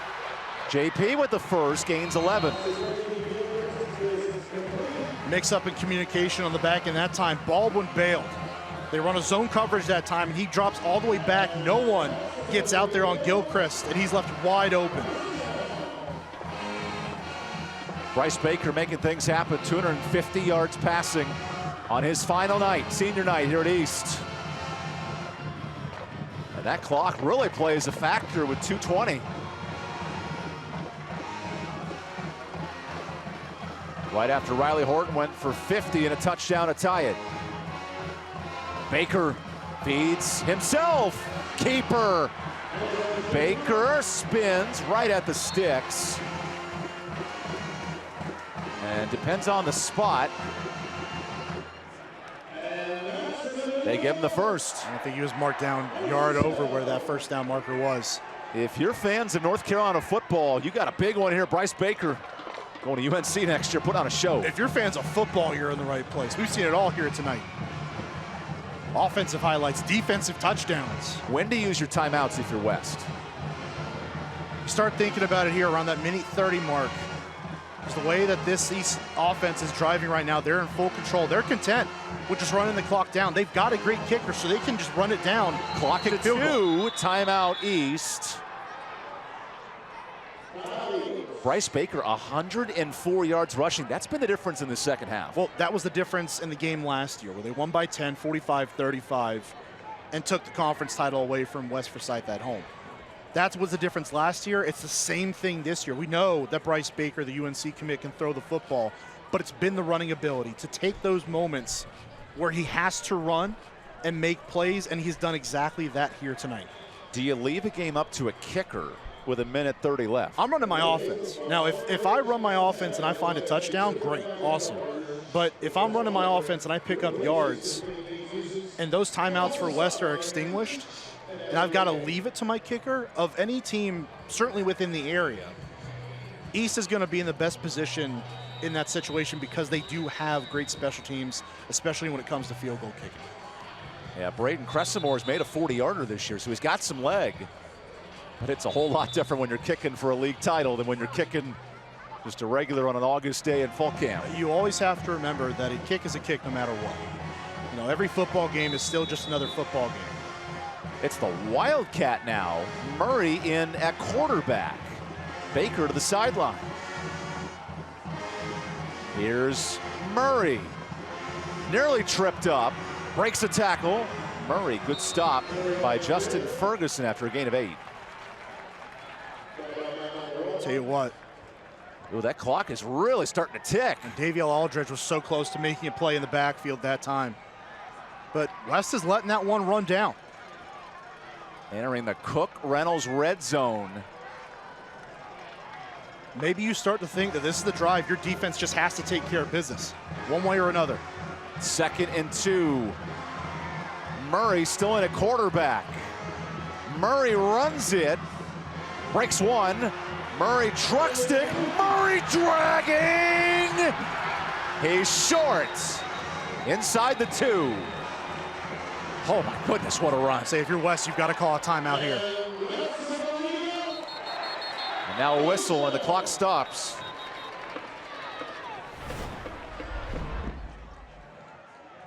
Boy, Jalen Murray just pushing his way, willing, look at that, initiating the contact, being the aggressor on the run.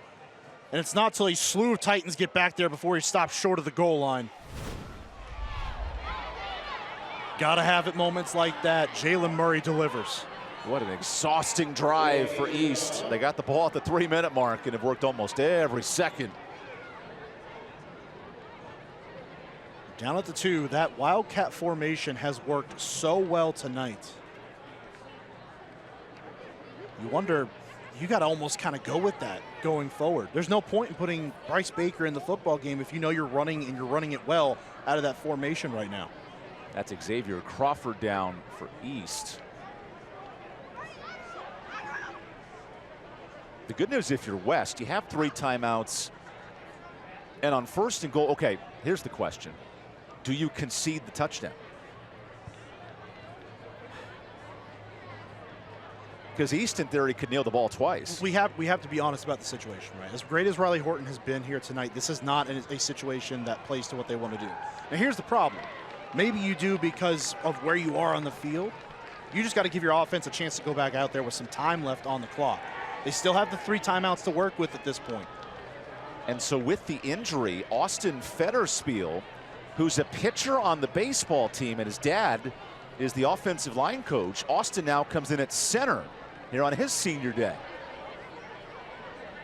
He'll now have to face big Keenan Cuthrell, the 300-pound D lineman. Godspeed. On the edge. That's a steep learning curve right there. Sure is. Number 98 right there in the middle of your screen. Good to see Crawford get back up. So he'll be out for this play.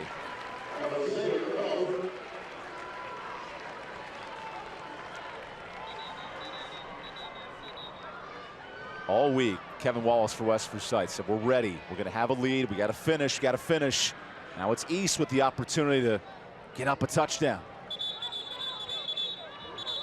And take the lead. Under a minute left to go. Really impressive by that East sideline, not giving in. Halfway through the 3rd, it didn't seem great. Just coming off an interception, now knocking on the door of taking the lead yet again. Bryce Baker back in the game. East figuring out who's supposed to be on the field. It's Murray and Rottweiler. First time under center tonight. 1st and goal. Rottweiler trucked. What a hit. P.J. Dean. Your offensive lineman, your 3-star recruit offensive lineman, flying off the football and laying the boom. No timeout for West. Oh, clock's ticking. Baker with 20 seconds. Too many linemen on the field. And a flag. Oh, no. Wow. Federspiel, the center came back in, and there was confusion.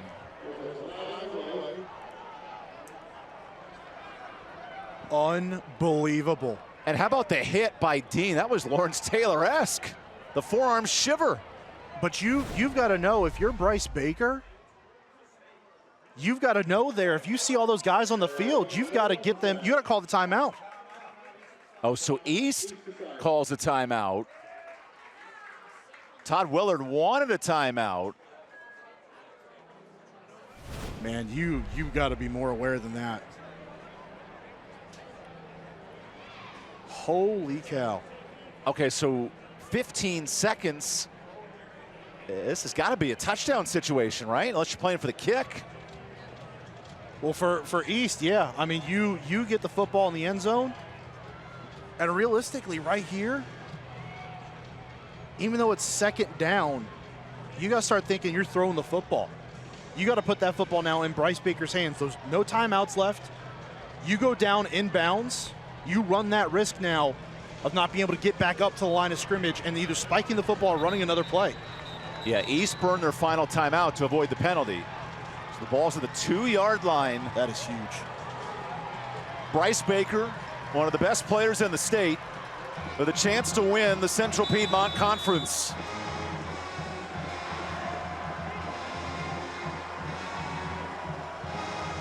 Second and goal. Baker lobs. It's caught! Gilchrist touchdown!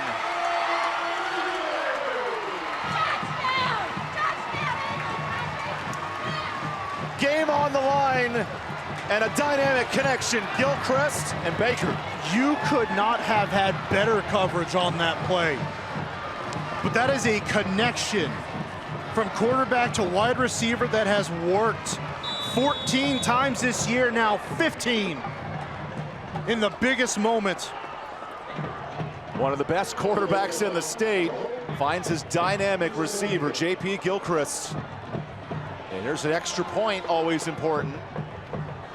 Risky snap, and it's blocked. Hold on. Okay. Not over yet, 9 seconds. West timeouts, but need a miracle. A la Jaden Daniels. Again, the football had to be in Bryce Baker's hands here. You're throwing it into the end zone or out of bounds, and what a catch, what a throw. Right over the top of Vanderlei Baldwin. You cannot have better coverage than what he had on the outside on J.P. Gilchrist, and it did not matter. 11 plays, 70 yards, and it took 4 minutes of time. So now in 9 seconds, you got to be creative here if you're West. You just start thinking, you're hoping for a stop there, and you're saving those timeouts for your offense here. Now, you still have the 3. But if I'm East Forsyth, I'm not kicking this football into the end zone. I'm forcing them to return it. You can fair catch it at the high school level. You can fair catch it. But I would rather put that on the special teams and your returners to make that decision instead of automatically giving them the touchback. Are they going to have the wherewithal to call for the fair catch regardless of where that football is on the field? What an important kick for Brady Cressamore. He goes short. And that goes out of bounds. So no time and good field position. See, I don't know. I don't know why you squib it to the sideline. I feel like you just kick it down the middle. Just if you're going to squib it down the middle. Okay, so 9 seconds, you can run one play and then throw the Hail Mary. Because the ball's at the 35. Feasibly 1, if you are quick enough. 2, I just don't know that this offense is quick enough to run 2 plays within those 9 seconds before loading it up. Think about Jalen Moore and Hunter Cruz, who've been electric at receiver. Riley Horton on a 5-touchdown night. Those 3 timeouts, you can attack any part of the field here. The middle of the field might be a little softer than the sidelines. What do you got left? Riley Horton, league championship on the line. Horton goes short, that's Cruz. The toss, Page gets out of bounds. There's time. So a first down and you get one chance.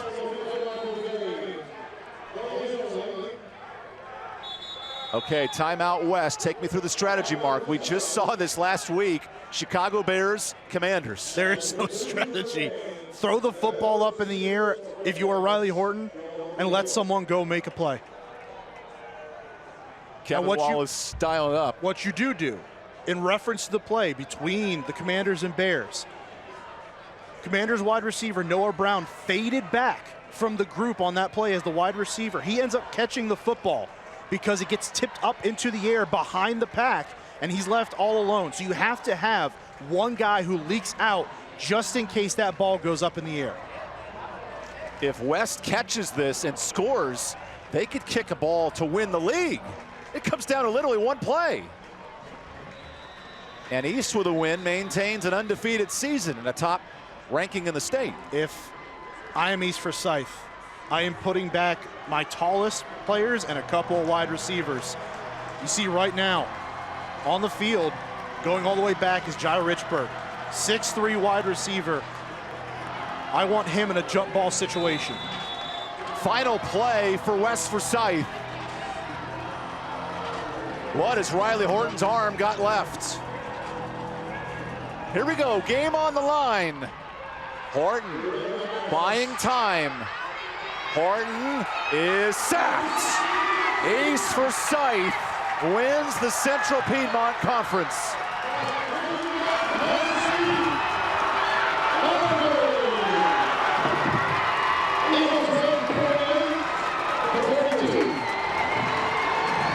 Keymore Pouncey, the final play.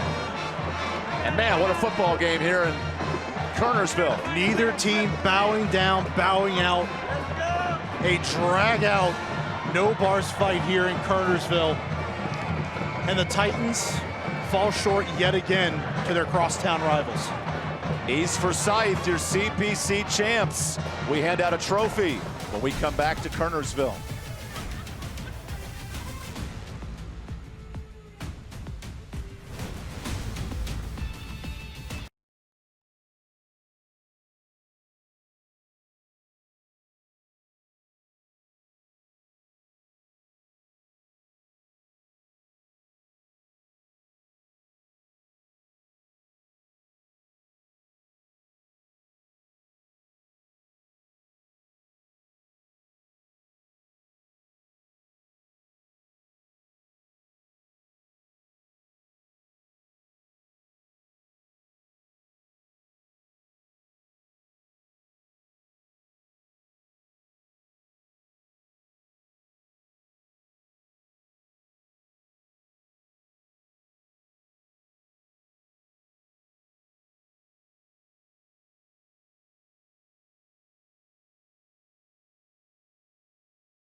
Well, Coach, a 48-42 win tonight. When your backs were against the wall, this team fought. How did you guys get the job done tonight? You know, like I told you at halftime, we had to make some adjustments, a little gut check, challenge the players, challenge the coaches, and we came out and made just enough plays. Now, your quarterback, Bryce Baker, making magic happen for you tonight, finding connections like our player of the game, Corey Blair, had 2 touchdowns, and then JP Gilchrist had that touchdown to secure the game. Just talk about the efforts that these guys put on tonight. Just a great effort. We didn't play great tonight. That's a great team over there. We got a lot of things to clean up in the playoffs, but phase 2's over, 10-0. We're going to celebrate tonight. An outright season title tonight. Yeah. What does this say about this group behind you as you continue to move on in the playoffs, Coach? It's a great senior group, 3 in a row, 3 conference titles in a row, and I couldn't be prouder of these guys. Well, we're going to present you with the trophy tonight. Congratulations on your win, and congratulations on the championship. Go celebrate.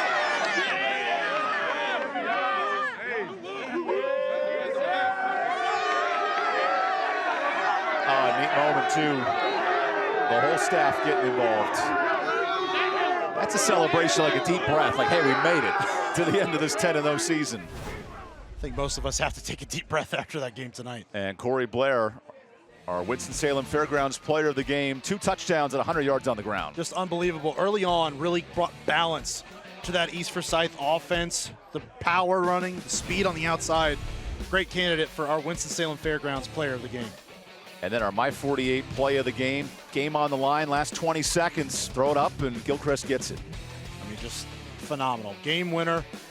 Go down the field, seconds left on the clock, and you got to put that ball on the money over great coverage. Absolutely masterful. Baker to Gilchrist. And the nest goes nuts. How about a 10-0 regular season? How about that? With both teams heading to the state playoffs next week. Mark, we're in for a treat here in the 4A level. So much good football, not just the 4A, but all across the state of North Carolina, especially within this area in the Piedmont. Just looking forward to some great football and a lot of really good teams in this area that have a great shot at going on and competing for state championships. 2-touchdown lead at half for West. East comes storming back for our Linder Turf and Tractor scoring summary. What an end to the regular season here at East Forsyth. We will see these teams and many more in the playoffs.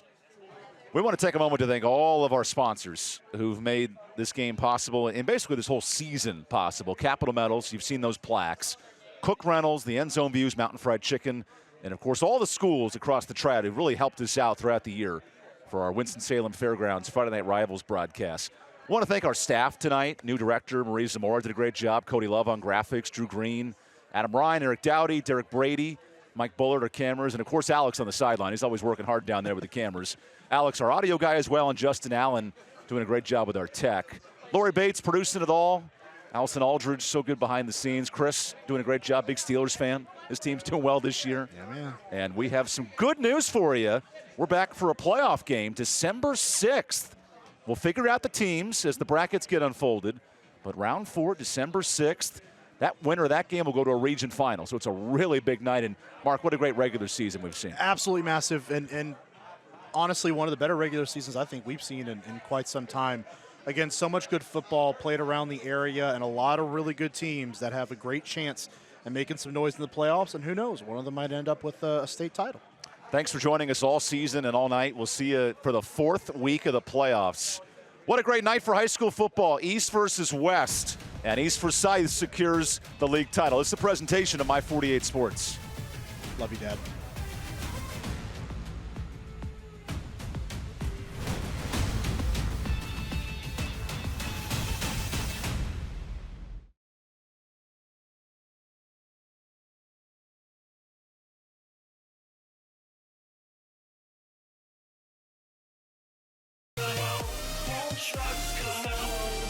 Trust me. Shush, girl. Shut your lips. Do the Helen Keller and talk with your hips. I said, shush, girl.